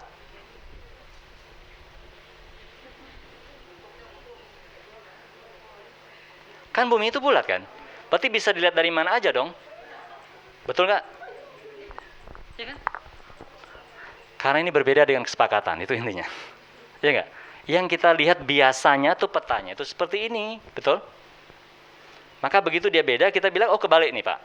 Nah, maksud saya kenapa saya tes teman-teman dengan ini juga about imagination. Cara kita ngeliat dunia itu kayak apa sih? Jangan cara kita ngeliat dunia hanya seperti ini doang. Sehingga yang bagi kita penting untuk tempat kita belajar adalah Eropa lagi misalnya gitu. Padahal sebenarnya ada banyak sekali negara di sini, di seluruh dunia itu yang sangat bagus hari ini. Jangan salah, Cina sudah ngalahin Amerika, itu udah confirm lah ya. Jadi artinya kalau orang tahun 70-an 60-an belajar ke Amerika, mungkin saya duga belajar ke Beijing hari ini sama dengan belajar ke Washington atau New York di tahun itu gitu. Karena perputaran ekonomi ada di situ, pergolakan politik tidak lagi ada di Washington DC, tapi di Beijing. Artinya, teman-teman buka juga pikiran tentang alternatif sekolah juga gitu maksud saya. Tempatnya di mana. Nah, kita kan sering-sering menggunakan Google kan, untuk udah Google aja gitu, Google aja. Tapi jangan salah, kalau kita tidak bisa pakai Google, kita akan dibombardir oleh tsunami informasi, betul nggak? Begitu Google sesuatu, ada jutaan entry, mana yang mau dibaca. Google juga kita bisa siasatin kalau teman-teman ingin mencari misalnya informasi tentang agriculture business. Kalau kalian ketik ini doang, lalu enter, apa yang terjadi? Banyak banget informasi yang ada kata bisnis, ada kata agriculture, betul? Tapi kalau kalian kunci begini, tahu bedanya ini kan? Ini dengan ini, tahu bedanya dong pasti. Ya. Terus ini bedanya apa? Ini kita bisa mencari agriculture business di perguruan tinggi di Amerika saja. Karena .edu itu adalah perguruan tinggi di Amerika, kita harus tahu. Jadi kalau teman mencari jurusan di Amerika, ya udah ini kata kunci yang dipakai, jangan lagi yang lain gitu. Sehingga nanti tidak akan keluar dari Amerika, tidak akan keluar yang dari Australia, Inggris segala macam, nggak ada. Kalau memang mau dari Australia ya tambahin itu .au, edu.au. Kalau mau dari Inggris ya ac.uk, ini harus kita paham. Atau dari Indonesia, ACID dan segala macam gitu ya. Itu hal sederhana saja bagaimana teknologi yang ada di depan mata kita, kalau kita tidak gunakan dengan sebaik-baiknya, dia akan menyusahkan kita justru. Bukan membuat kita jadi lebih gampang pekerjaannya. Nah, kalau teman-teman nanti misalnya kalau yang biasa Australia, ini kan udah clear ya. Australia itu jelas dia full scholarship, itu artinya apa? Teman-teman akan dibayarin SPP-nya, dibayarin uang sekolahnya, dibayarin hidupnya, pokoknya aman banget lah. Tapi ada beberapa beasiswa yang mungkin parsial, seperti tadi saya cerita tentang SPP aja. Jadi itu maksudnya pengetahuan yang teman-teman perlu tahu kalau nanti nyari beasiswa di luar Australia. LOA, Letter of Acceptance, untuk Australia nggak harus dapat dulu LOA. Ya, teman-teman nggak harus diterima di perguruan tinggi Australia untuk dapat beasiswa ini. Jadi that's a good news menurut saya. Tapi nanti teman-teman akan perlu mendapatkan itu setelah dapat beasiswanya gitu. Dibantu juga oleh orang-orang Australia, orang AS nih. Jadi sangat menurut saya sangat handy gitu ya. Rekomendasi perlu nggak? Perlu. Rekomendasi itu perlu biasanya 2 atau 3 rekomendasi. Dari mana rekomendasi itu didapatkan? Kalau saya bilangnya gini, dari orang di masa lalu, di masa kini, dan masa depan. Maksudnya, masa lalu itu adalah pembimbing skripsi, itu namanya orang masa lalu. Masa kini adalah tempat di mana kita bekerja hari ini. Kalau seperti saya, kebetulan lulusnya di UGM, kerjanya di UGM. Berarti orang masa lalu dan masa kini saya itu sama gitu ya. Dan orang masa depan maksudnya orang yang akan mempekerjakan kita di masa depan atau yang menjadi supervisor kita di masa depan. 3 itu. Kalau dari pembimbing skripsi, saya kira teman-teman tidak usah diajarin lah caranya komunikasi ya. Tapi pernah nggak kayak kejadian gini? Minta rekomendasi kepada dosen terus bilang gini, udah kamu bikin aja nanti aku tanda tangan. Pernah kebayang gitu ya? Berarti kita harus bisa bikin rekomendasi untuk diri kita sendiri dong. Logikanya gitu kan. Padahal isinya apa rekomendasi itu? Muji-muji.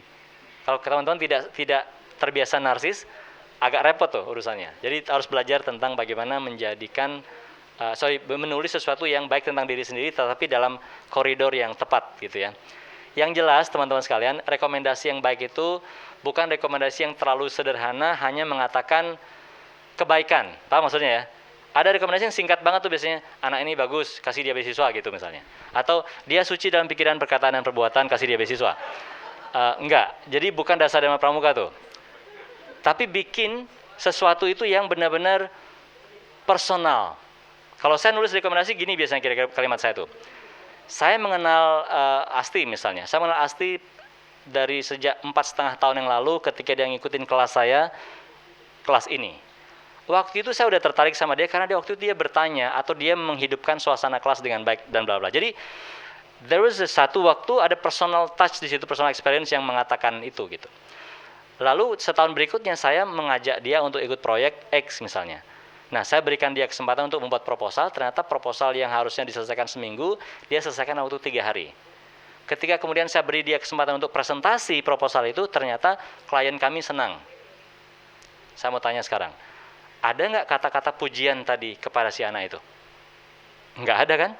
Nggak ada mengatakan anak ini hemat, cermat, dan bersahaja misalnya, atau rajin, terampil, dan gembira gitu. Nggak ada yang pramuka di sini.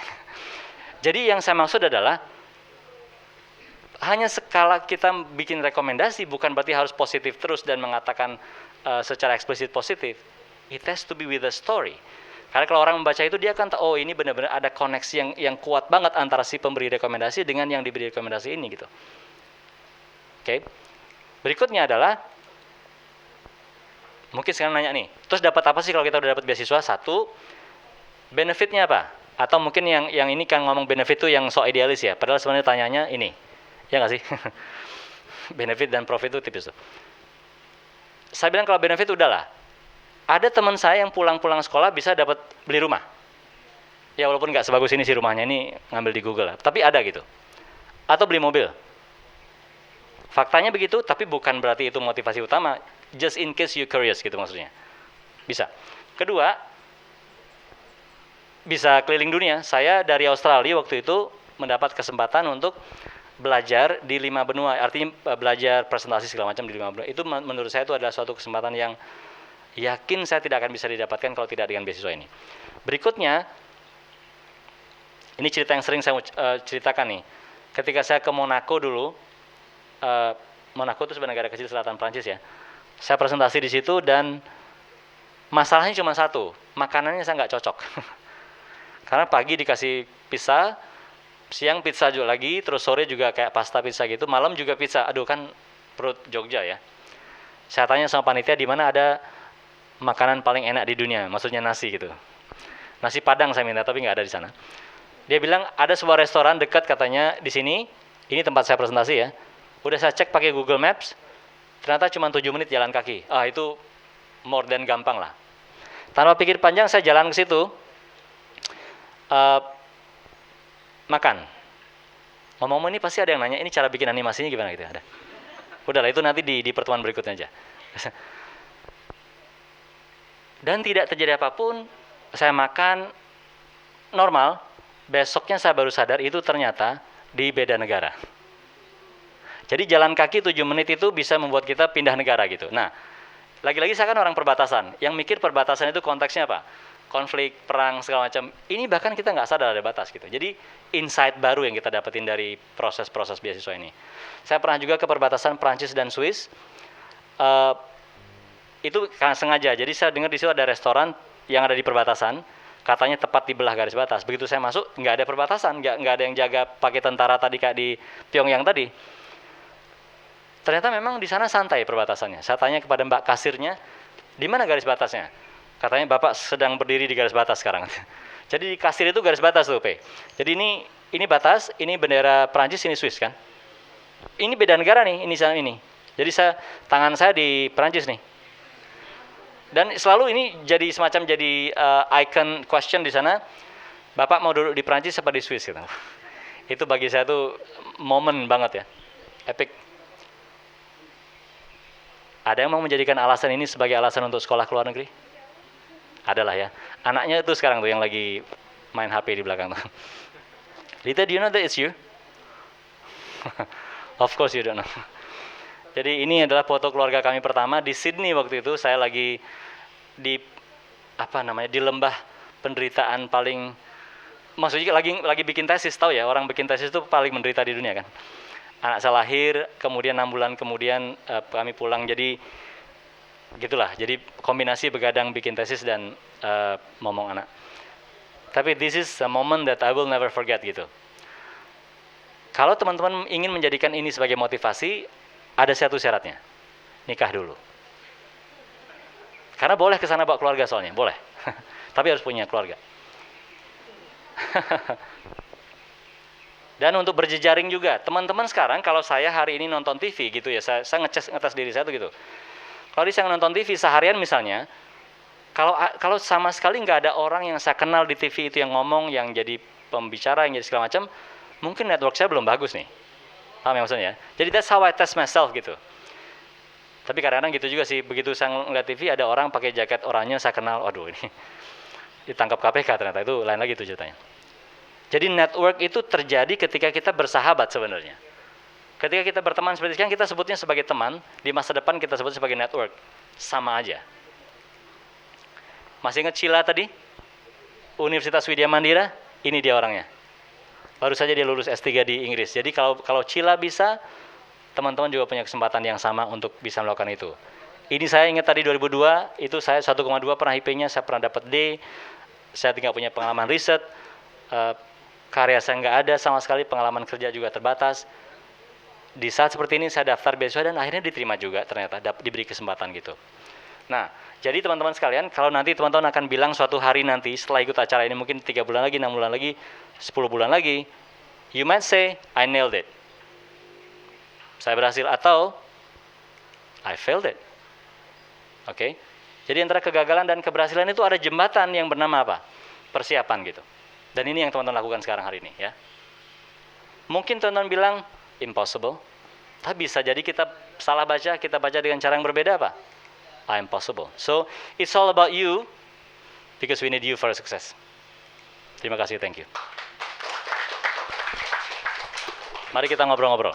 Ya, sangat luar biasa. Harusnya ini kan gurame sudah naik. Tapi apakah teman-teman peserta sudah mendapatkan atau mencium bau gurame yang sangat segar? Belum tercium juga? Oke, kalau belum tercium juga mungkin nanti bisa secara personal ya sama penulis Blimade Andi Arsana.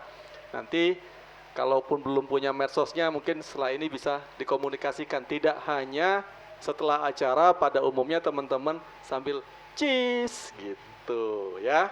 Oke, betul-betul nggak ada nih? Oh ya, ada satu. Monggo, ada 2 penanya.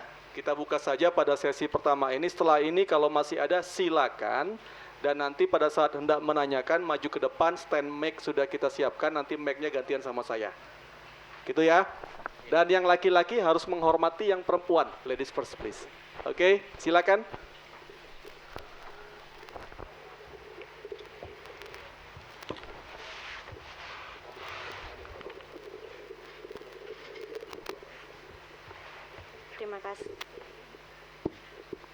Terima kasih atas kesempatannya. Suara saya kenceng kok. Ya udah pakai deh. Terima kasih atas kesempatannya. Selamat sore Pak Andi. Jadi saya perhatikan ada beberapa yang ingin saya tanyakan. Yang pertama, saya sudah melihat bidang-bidang prioritas dalam AAS. Itu kan ada. Nah, yang ingin saya tanyakan, bisa nggak sih atau bisakah kita memilih dalam tanda kutip bidangnya itu tidak tertulis di sana, tidak ada di AAS, tapi dalam kuliahnya bisa mencakup bidang itu, atau memang ada profesor yang sudah kita kenal dan capable di bidang itu, begitu. Itu pertanyaan Itu pertama. untuk S2 ya? Ya, S2. untuk S2. Kemudian pertanyaan yang kedua, maaf ya Pak, pertanyaannya beranak. Siap. Saya pengen mendaftar S2, kalau ingin mendaftar S2, apakah kita perlu menghubungi misalnya kolega kita di sana, profesor yang udah kita kenal gitu. Dan pertanyaan terakhir, nah ini kan beasiswanya full gitu Pak, apakah di sana mungkin Pak Andi masih part time atau gimana gitu Pak, atau full udah cukup nggak usah part time, kuliah fokus aja gitu. Terima kasih Pak Andi. Ya. Kita langsung aja. Oke, satu-satu aja ya. Perhatikan, terima kasih. Pertama, memang tahun ini agak tricky karena memang COVID-19 itu disebutkan secara eksplisit ya. Kalau agak beda dengan kemarin-kemarin itu ada priority development area-nya ada 4 yang agak umum gitu ya. Dan kita pertama harus terima itu sebagai satu bentuk usaha planet bumi ini untuk menyelamatkan kita gitu ya. Jadi kadang-kadang saya ditanya gitu, kenapa sih bidangnya nggak dibuka aja buat umum, ini nggak adil dong katanya. Hey man, dunia ini lagi menghadapi masalah yang besar, kamu nggak usah mikirin diri sendiri dulu dong. Betul, ini maksudnya. Jadi itu yang harus kita pahami dulu pertama. Nah, boleh atau tidak, saya cenderung menjawab boleh. Karena nanti ketika kita mengisi formulir itu kan ada essay itu. Jadi intinya di essay itu memang, bagian nanti kita menceritakan bidang yang kita ambil itu closely related dengan COVID-19. Jadi kalau saya bilang go for it. Tapi nanti pastikan ketika menjawab itu solid gitu alasan-alasannya agar dia bukan sekedar ngeles. Kita tahu kan kalau kita sekedar ngeles untuk menghubung-hubungkan karena sepupu jauh saya pernah kena COVID-19. Nah itu berhubungan juga, tapi kan nggak gitu maksudnya. Satu ya. Yang kedua tentang perlu nggak kita menghubungi profesor di sana? Jawaban saya adalah tidak harus, tetapi boleh. Boleh, dan itu akan positif juga. Ingat nanti ketika kita mendaftar, di situ akan ditanyain tuh, apakah kamu sudah mengontak atau universitas mana yang sudah kamu kontak? Ada tuh di situ kan. Jadi udah bilang aja yang saya sudah kontak adalah Universitas X di mana profesor itu berada, dan komunikasi kita dengan profesor itu akan menjadi penguat bahwa kita betulan sudah ngontak universitas itu. Jadi tidak wajib saya bilang, tapi sangat saya sarankan jika memang apalagi sudah punya potensi kontak ya. Yang ketiga soal ya memang beasiswanya full, jadi memang sebenarnya cukup untuk kami waktu itu. Mungkin saya cerita aja ketika saya S2 itu saya berangkat sendiri, Mbak Asti istri saya menyusul sebulan kemudian kira-kira Bu ya. Saya datang bulan bulan Januari, Ibu datang bulan Februari ya. 14 Februari by the way. Berarti besok nih anniversary kita nih. Gak enak nih, Fe. Itu jadi posisinya adalah berdua belum punya anak gitu ya, supaya teman-teman dapat konteksnya nih ya. Dan itu pun cukup beasiswanya gitu sebenarnya. Nah, tapi kemudian karena kita Mbak Asti terutama waktu itu ya terbiasa bekerja, kemudian tidak bekerja, mungkin teman-teman juga merasa repot hidup seperti itu, jadi kemudian bekerjalah di satu tempat yang tidak ada kaitannya dengan profesi beliau. Saya sendiri juga akhirnya bekerja. Saya bekerja yang pertama sebagai tukang cuci piring di restoran Thailand. Ini menurut saya pengalaman paling seru ya selama saya sekolah ya, bukan ijazahnya kalau saya bilang tuh. Serunya di situ, saya kerja cuci piring itu jam 5 sore biasanya. Jadi dari lab, dari kuliah itu langsung menuju ke resto jam 5 sore. Nanti pulangnya jam 11 malam kira-kira. Jadi khusus untuk dinner, restoran dinner. Tugas saya hanya satu ketika itu, cuci piring doang. Cuci piring dan segala macam. Dan itu manual waktu itu. Jadi nggak ada mesin tuh, Pe. Yang menarik menurut saya adalah di masa kecil dulu, kalau saya mau lompatin ceritanya sedikit tentang ibu saya tadi. Ibu saya walaupun beliau nggak sekolahan gitu ya, tapi kalau mendidik anak menurut saya tuh kenceng banget gitu. Jadi saya dilatih untuk nyuci piring segala macam dari sejak SD. Disitulah kemudian 20 tahun kemudian saya baru sadar, oh ternyata ini maksud ibu saya dulu. Walaupun waktu itu beliau tidak pernah bilang, kamu harus rajin nyuci piring sekarang, nanti kalau kamu sekolah di Sydney, gitu, nggak ada gitu-gitunya. Jadi itu namanya connecting the dots. Kita jadi bisa melihat masa lalu dan menghubungkan titik-titik yang terserak itu setelah kita mengalami sesuatu di masa depan gitu. Jadi saya mengalami itu, kemudian saya pernah juga kerja di pastry, di bikin cake, kue gitu. Pernah jadi programmer juga, jadi dosen tentu saja, maksudnya asisten dosen, dan macam-macam lah. Menyenangkan sekali kalau menurut saya sih bisa bekerja seperti itu. Tentu saja untuk mengisi waktu dan mengisi rekening terutama. Jadi ini yang paling penting. Nah, cukup tidak cukup, beasiswa cukup, tapi kemudian kalau kita bisa bekerja berarti itu kesempatan kita untuk bisa gunakan untuk hal yang lain. Kami juga di situ jalan-jalan sempat ke beberapa kota lain misalnya. Karena kalau kota lain kita pasti ketemu dengan orang Indonesia yang sekolah juga di situ, jadi aman tuh biasanya soal akomodasi kan gitu-gitu ya. Jadi ketika orang lain yang datang ke kota kita juga sama, itu nanti terjadi interaksi pertemanan yang kita kemudian di masa depan sebut sebagai network. Kalau saya ditanyain recommended atau tidak bekerja, saya selalu bilang lebih baik bekerja, karena ceritanya jadi lebih banyak. Jadi it will complete your story. Udah oke, 3 ya. Silakan pertanyaan kedua mungkin.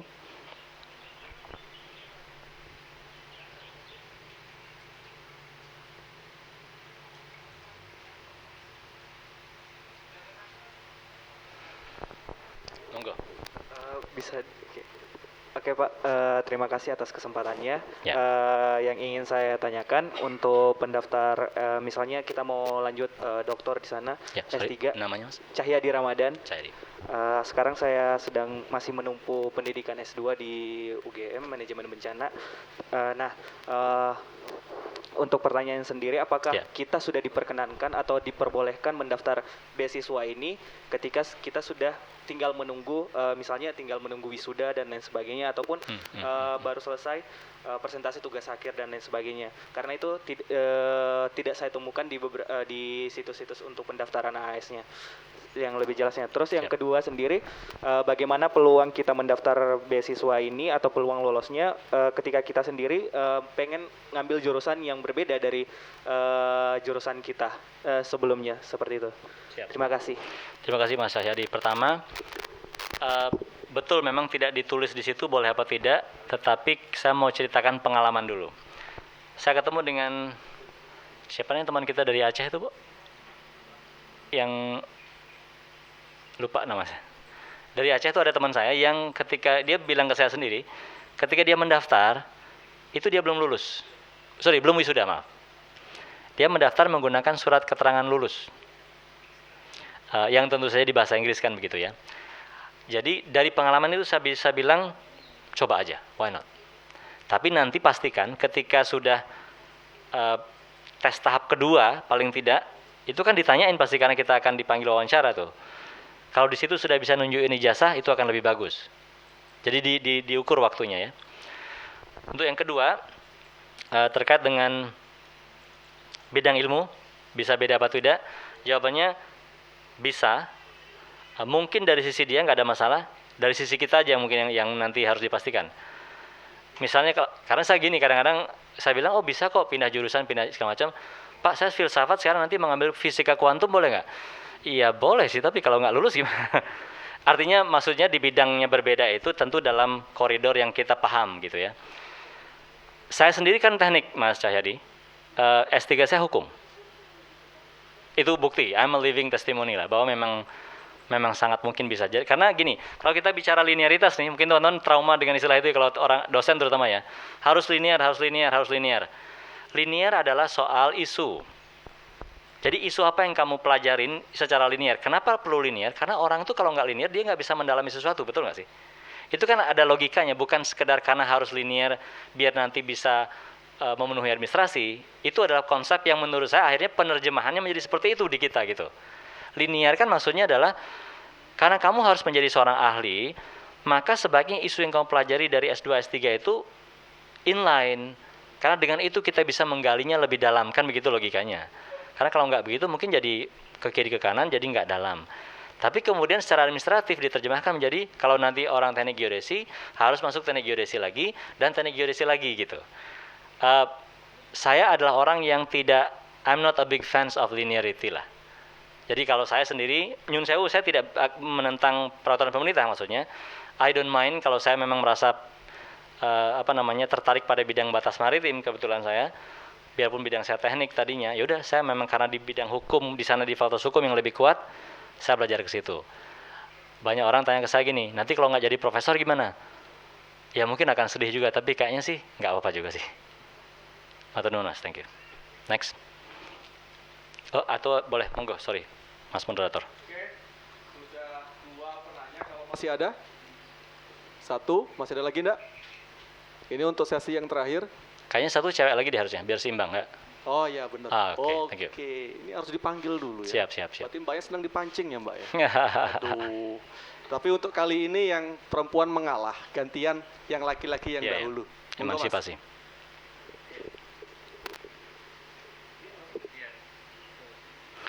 Ini saya kasih tahu harus kesini Mas, untuk visualnya bagus karena ada kamera di sana. Kita kasih tahu aja rahasianya supaya. Ya, terima kasih. Nama saya Muhammad Syauqi Asfia. Saya dari UIN. Yang saya ingin tanyakan itu pertama, ini kan terkait dengan buku yang dibedah tadi. Siap. Saya ingin tanya, ada nggak konfirmasi dari pihak AAS-nya terkait dengan tulisan Bapak gitu? Oh, ternyata memang seperti ini yang diinginkan memang sebenarnya dari AAS itu. Karena kan kalau misalkan dilihat beasiswa AS ini udah sebagai pasar gitu, semua orang bisa nulis dan segala macamnya kan, ya banyak juga kita lihatnya kayak gitu. Kayak misalkan IELTS. Yes. IELTS, kita belajar IELTS banyak sekali yang menulis tentang buku IELTS. Siap. Tapi yang betul-betul standarnya benar dari penulisnya sendiri yang buat soal itu kan beda sendiri gitu. Yes.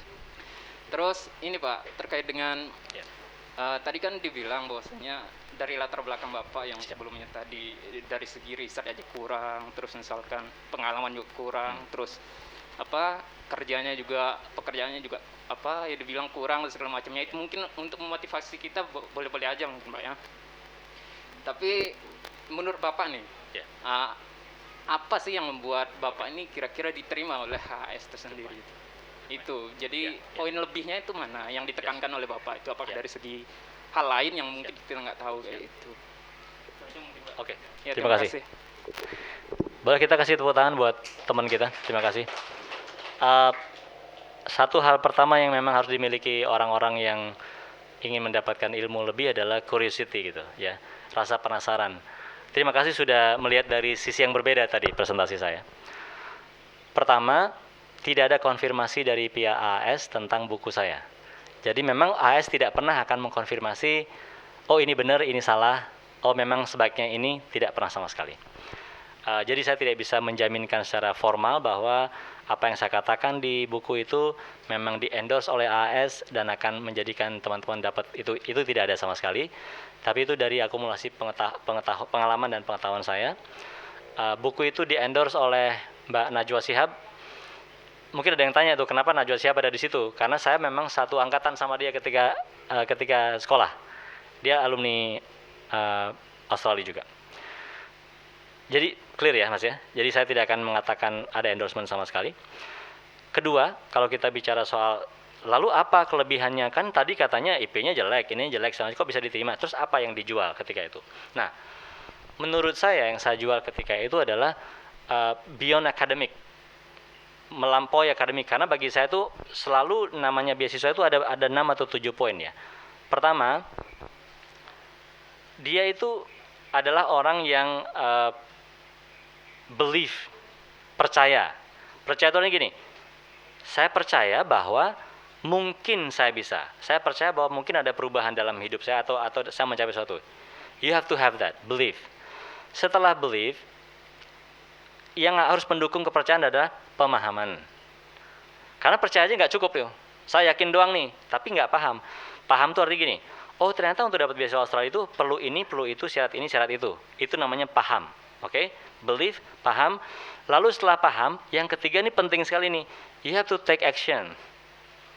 Ya kan? Kalau misalnya kita sudah tahu TOEFL-nya sekian, tapi sekarang TOEFL kita segini, take action, do something, kursus dan segala macam. Setelah itu, kemudian kita harus punya endurance. Daya tahan. Kenapa saya bilang daya tahan? Orang pasti akan pernah gagal kok. Mbak Asti, istri saya, daftar 3 kali kan? Daftar 3 kali untuk beasiswa AS ini, baru diterima yang ketiga. Kalau saja misalnya nasihat saya hebat sekali, tentu beliau nggak perlu ngulang 3 kali. Betul kan ya? Jadi saya tidak akan bilang bahwa apa yang saya bilang itu pasti benar gitu ya. You have to have endurance. Endurance itu bisa berasal dari diri sendiri atau dari lingkungan kita. Ingat nggak Bu, dulu ketika udah gagal 2 kali itu rasanya enggak lagi ya. Tapi harus ada orang dari sekitar yang kemudian mengatakan coba lagi deh gitu. Walaupun itu juga tidak mudah gitu ya, endurance. Dan yang paling terakhir adalah it has to be beyond academic. Saya bilang tadi. Nah, artinya begini. Kalau akademik aja kan ukurannya gampang. Berarti yang IP-nya 3,8 doang yang diterima. Ternyata enggak juga. Jadi ada orang yang IP-nya tinggi cukup tapi enggak diterima. Kenapa? Karena dia tidak dianggap memiliki sense beyond akademik, misalnya organisasinya nggak bagus, dia tidak pernah peduli pada isu-isu lain di sekitar dia dan segala macam gitu. Nah, saya nampaknya di situ yang mungkin bisa saya jual. Saya jadi ketua OSIS sejak SMP. Saya SMP ketua OSIS, saya SMA ketua OSIS juga, di UGM saya jadi ketua keluarga mahasiswa Hindu dan seterusnya gitu. Jadi saya memang kayaknya memiliki ketertarikan di bidang itu. Ketika S2, S3 pun saya S3 jadi ketua PPI di Australia, Perhimpunan Pelajar Indonesia misalnya. Jadi itu saya rasa saya berani bilang itu salah satu hal yang mungkin membuat saya bisa dianggap memiliki potensi yang cukup baik untuk diterima sama mereka. Jadi sekarang teman-teman saya bilang begini nih sama semuanya ya. Untuk daftar beasiswa teman-teman itu seperti pizza gitu. Pizza yang utuh ya. Utuh harus. Tapi potongan-potongannya yang berbeda. Ada orang memang potongan akademik porsinya tuh gede udah. Apa maksudnya ya? Sehingga dia yang lainnya ngelengkapin tinggal dikit aja. Oke? Tapi ada orang yang akademiknya kecil kayak saya tuh mungkin nggak terlalu bagus gitu, kecil. Saya tahu ini harus utuh kan. Jadi saya lengkapin yang lain gitu. Nah, sekarang teman-teman silahkan lihat dirinya sendiri, lihat pizzanya kayak apa. Kalau akademiknya udah keren banget mungkin setengahnya, berarti tinggal ngelengkapin setengahnya. Tapi kalau tidak seperti itu, lengkapin yang lain. Because they really want to see future leader gitu. Kamu akan bisa nggak menjadi orang yang nanti dia percaya, misalnya bisa membuat hubungan Indonesia dengan Australia ini lebih baik. Itu pasti itu. Jadi nggak ada negara yang seneng tetangganya menderita sebenarnya. Karena kalau tetangganya menderita itu masalah bagi dia, betul kan ya? Nggak ada yang seneng tuh. Mereka senang kalau Indonesia sejahtera karena dia menjadi market bagi dia, kira-kira kan gitu kan. Singapura punya kepentingan agar Indonesia itu damai sejahtera, karena kalau Singapura bikin sesuatu dia nggak bisa jual ke tempat lain kecuali ke Indonesia misalnya. Jadi interaksi ini penting kita pahami, berarti dia ingin melihat orang yang ketika di masa depan nanti orang ini kayaknya bisa deh membawa sesuatu yang akan membuat relasi dua negara ini bagus, kemampuan organisasi, kemampuan komunikasi yang baik dan segala macam. Jadi kalau saya ditanya, mungkin itu dari saya. Thank you. Next.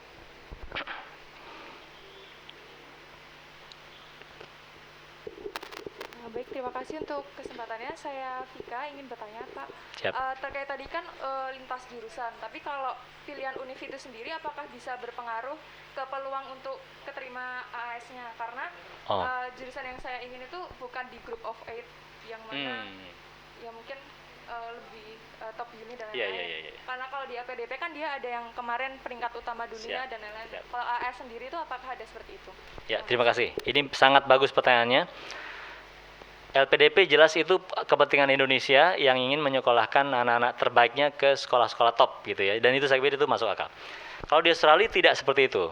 Justru Australia pengen mendatangkan orang-orang yang datang ke situ untuk membuat kehidupan akademiknya bagus. Betul nggak? Ini ada kepentingan dia nih. Pasti pemerintah Australia nggak pengen yang bagus itu cuma yang 8 itu doang. Betul nggak sih? Kalau kalian jadi Perdana Menteri lah. Nggak mungkin Perdana Menteri bangun pagi mikir gini, gimana caranya biar 8 ini bagus terus yang lainnya agar jelek. Nggak mungkin gitu kan. Dia mikir gimana caranya semuanya bagus. Caranya adalah dengan mendatangkan orang terbaik ke semuanya itu. Jadi, nothing to do with that. Nah, saya punya pengalaman sendiri nih. S2 saya di University of New South Wales. UNSW ini termasuk ranking satunya lah kalau di Group of 8 gitu ya. Geodesi terutama di bidang saya. Tapi untuk S3-nya, saya dengan sadar tidak melanjutkan ke UNSW. Tidak juga memilih di Group of 8 yang lain. Sorry, bagi teman-teman yang agak bingung nih. Di Australia itu ada satu kategori kelompok 8 namanya, The Big 8. Itu adalah 8 perguruan tinggi terbaik Australia. Supaya paham konteksnya ya. Jadi tadi ditanya apakah memang kalau kita tidak milih di kelompok 8 itu kita berarti peluangnya lebih rendah. Jawaban saya adalah tidak. Saya dengan sengaja tidak milih lagi di UNSW. Tapi saya pergi ke sebuah universitas yang lebih kecil, namanya University of Wollongong. Itu bahkan 11-12 sama UGM lah gitu ya, maksudnya ranking dunianya, jadi nggak terlalu tinggi gitu. Kenapa saya milih di situ? Karena di situ ada bidang studi yang memang di tempat lain nggak ada dan paling keren di situ. Nah, jadi yang mau kita lihat adalah apakah reputasi institusinya atau kekuatan bidang yang mau kita pelajarin. Nah, saya untuk S3 memilih yang kedua. Kenapa milih yang kedua? Karena kita akan bertemu dengan orang-orang top di bidang itu di situ, bukan di perguruan tinggi yang memang keren namanya, tapi bidangnya nggak keren untuk bidang itu maksudnya ya.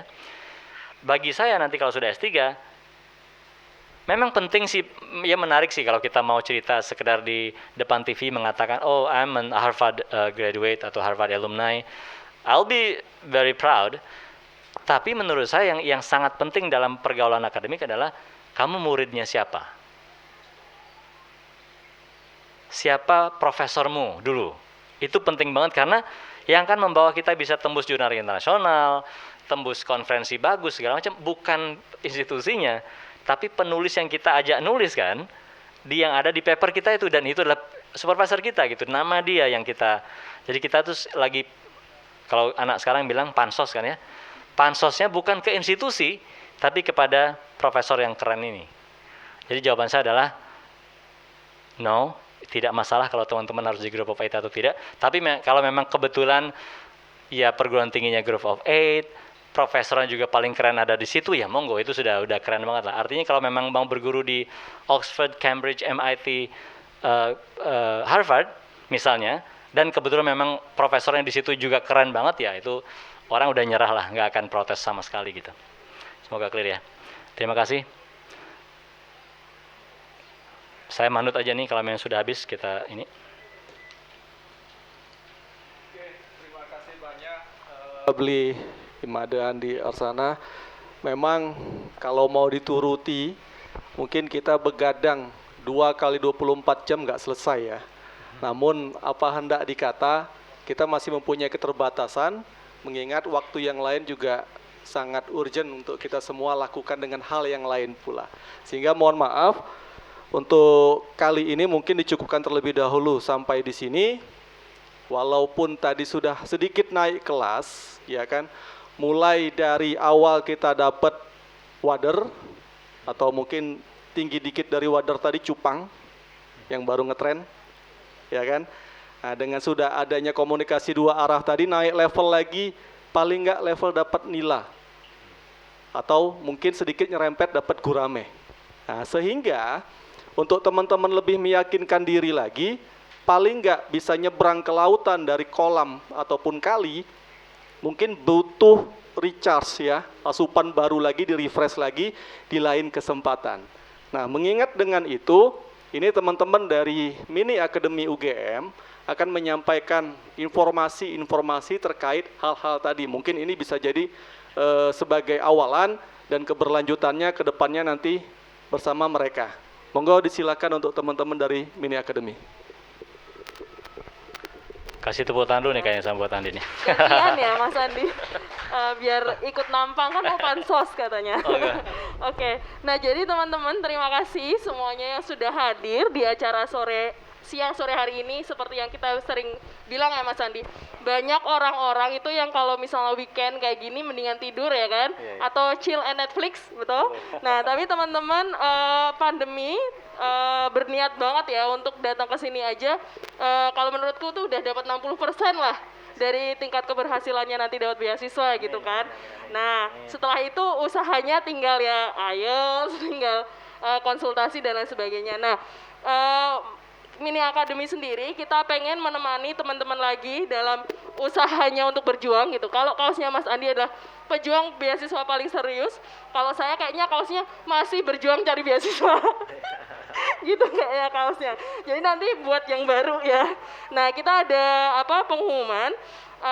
Pertama kalau untuk, karena hari ini judulnya bedah buku ya, untuk teman-teman yang mungkin belum punya bukunya, kita ada di sana ada special price hari ini yang tadi yang reborn itu dari 98.000 jadi 90.000. Terus juga ada lagi buku satu yang 4 musim itu ya, yang beasiswa 4 musim itu juga bisa didapatkan di sini 50.000. Dan pastinya karena berhubung masih ada Beli Andi, jadi bisa dapat tanda tangan langsung ya. Mana tahu bisa jadi doa. Nanti kan kalau lihat-lihat ya Mas Andi ya.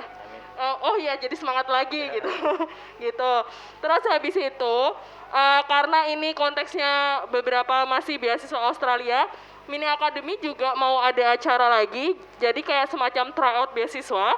Itu tanggal 21 Februari nanti. Bisa daftarnya di Instagram @miniacademy ya. Jadi dari Instagram @miniacademy nanti ada infonya. Teman-teman silahkan yang mau nyoba gimana sih caranya ngisi form pendaftaran beasiswanya, dan kita nanti akan ulas sama-sama sebenarnya jawaban dari teman-teman itu apakah udah sesuai dari reviewer atau enggak kayak gitu. Jadi itu bisa jadi modal kita juga untuk tahu apakah kita sendiri udah sejauh mana nih kita siapnya dalam ngisi formulir dan lain sebagainya kayak gitu. Nah setelah itu tunggu lagi aja informasinya, karena pasti akan ada juga Mini Academy nemenin teman-teman.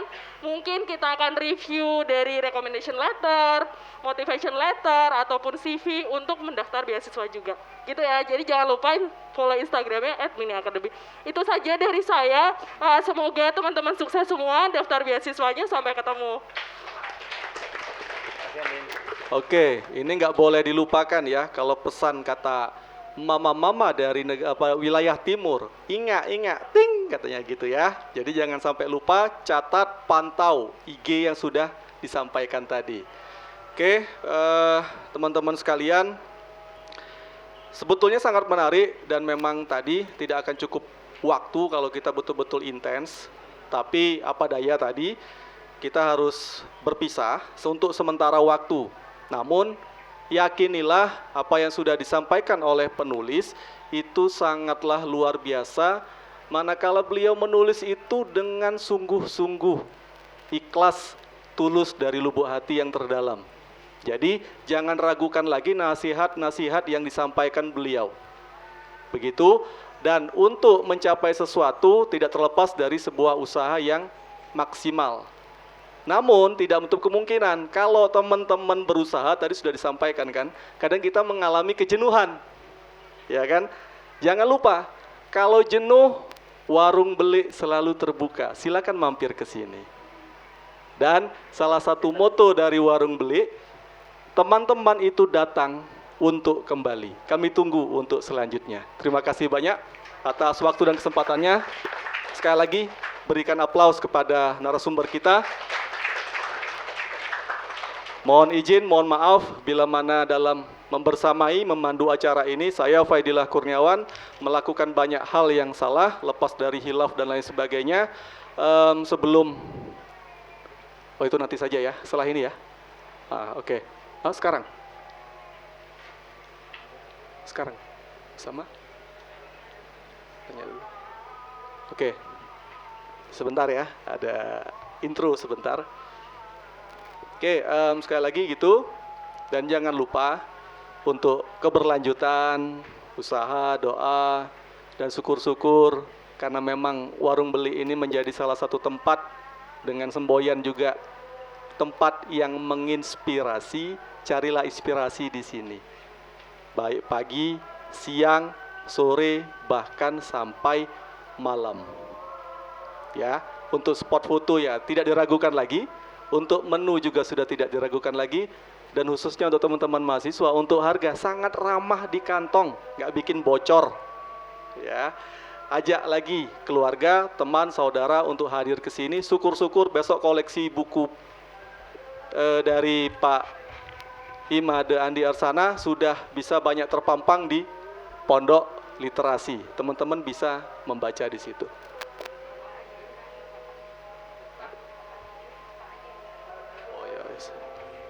Oke.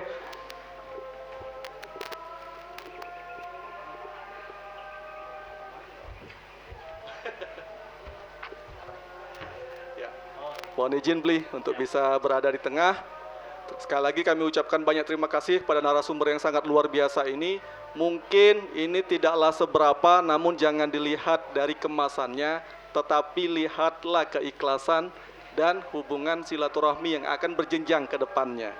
Jadi ini mungkin sedikit gift atau kenang-kenangan dari Warung Belik, Cafe, Resto and Gallery sebagai wujud tanda mata, tanda kasih kepada narasumber kita yang sangat luar biasa ini.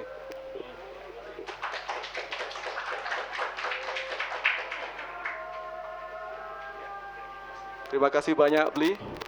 Ya, akhir kata sampailah kita di penghujung acara. Mohon izin, mohon maaf, dan apabila saya melakukan banyak kehilafan, sekali lagi mohon maafkan. Dan sekali lagi sampai jumpa di lain kesempatan. Akhir kata kita tutup. Wassalamualaikum warahmatullahi wabarakatuh. Salam sejahtera, selamat sore, namo buddhaya, om swastiastu. Selamat berjuang para pejuang dan pemburu beasiswa.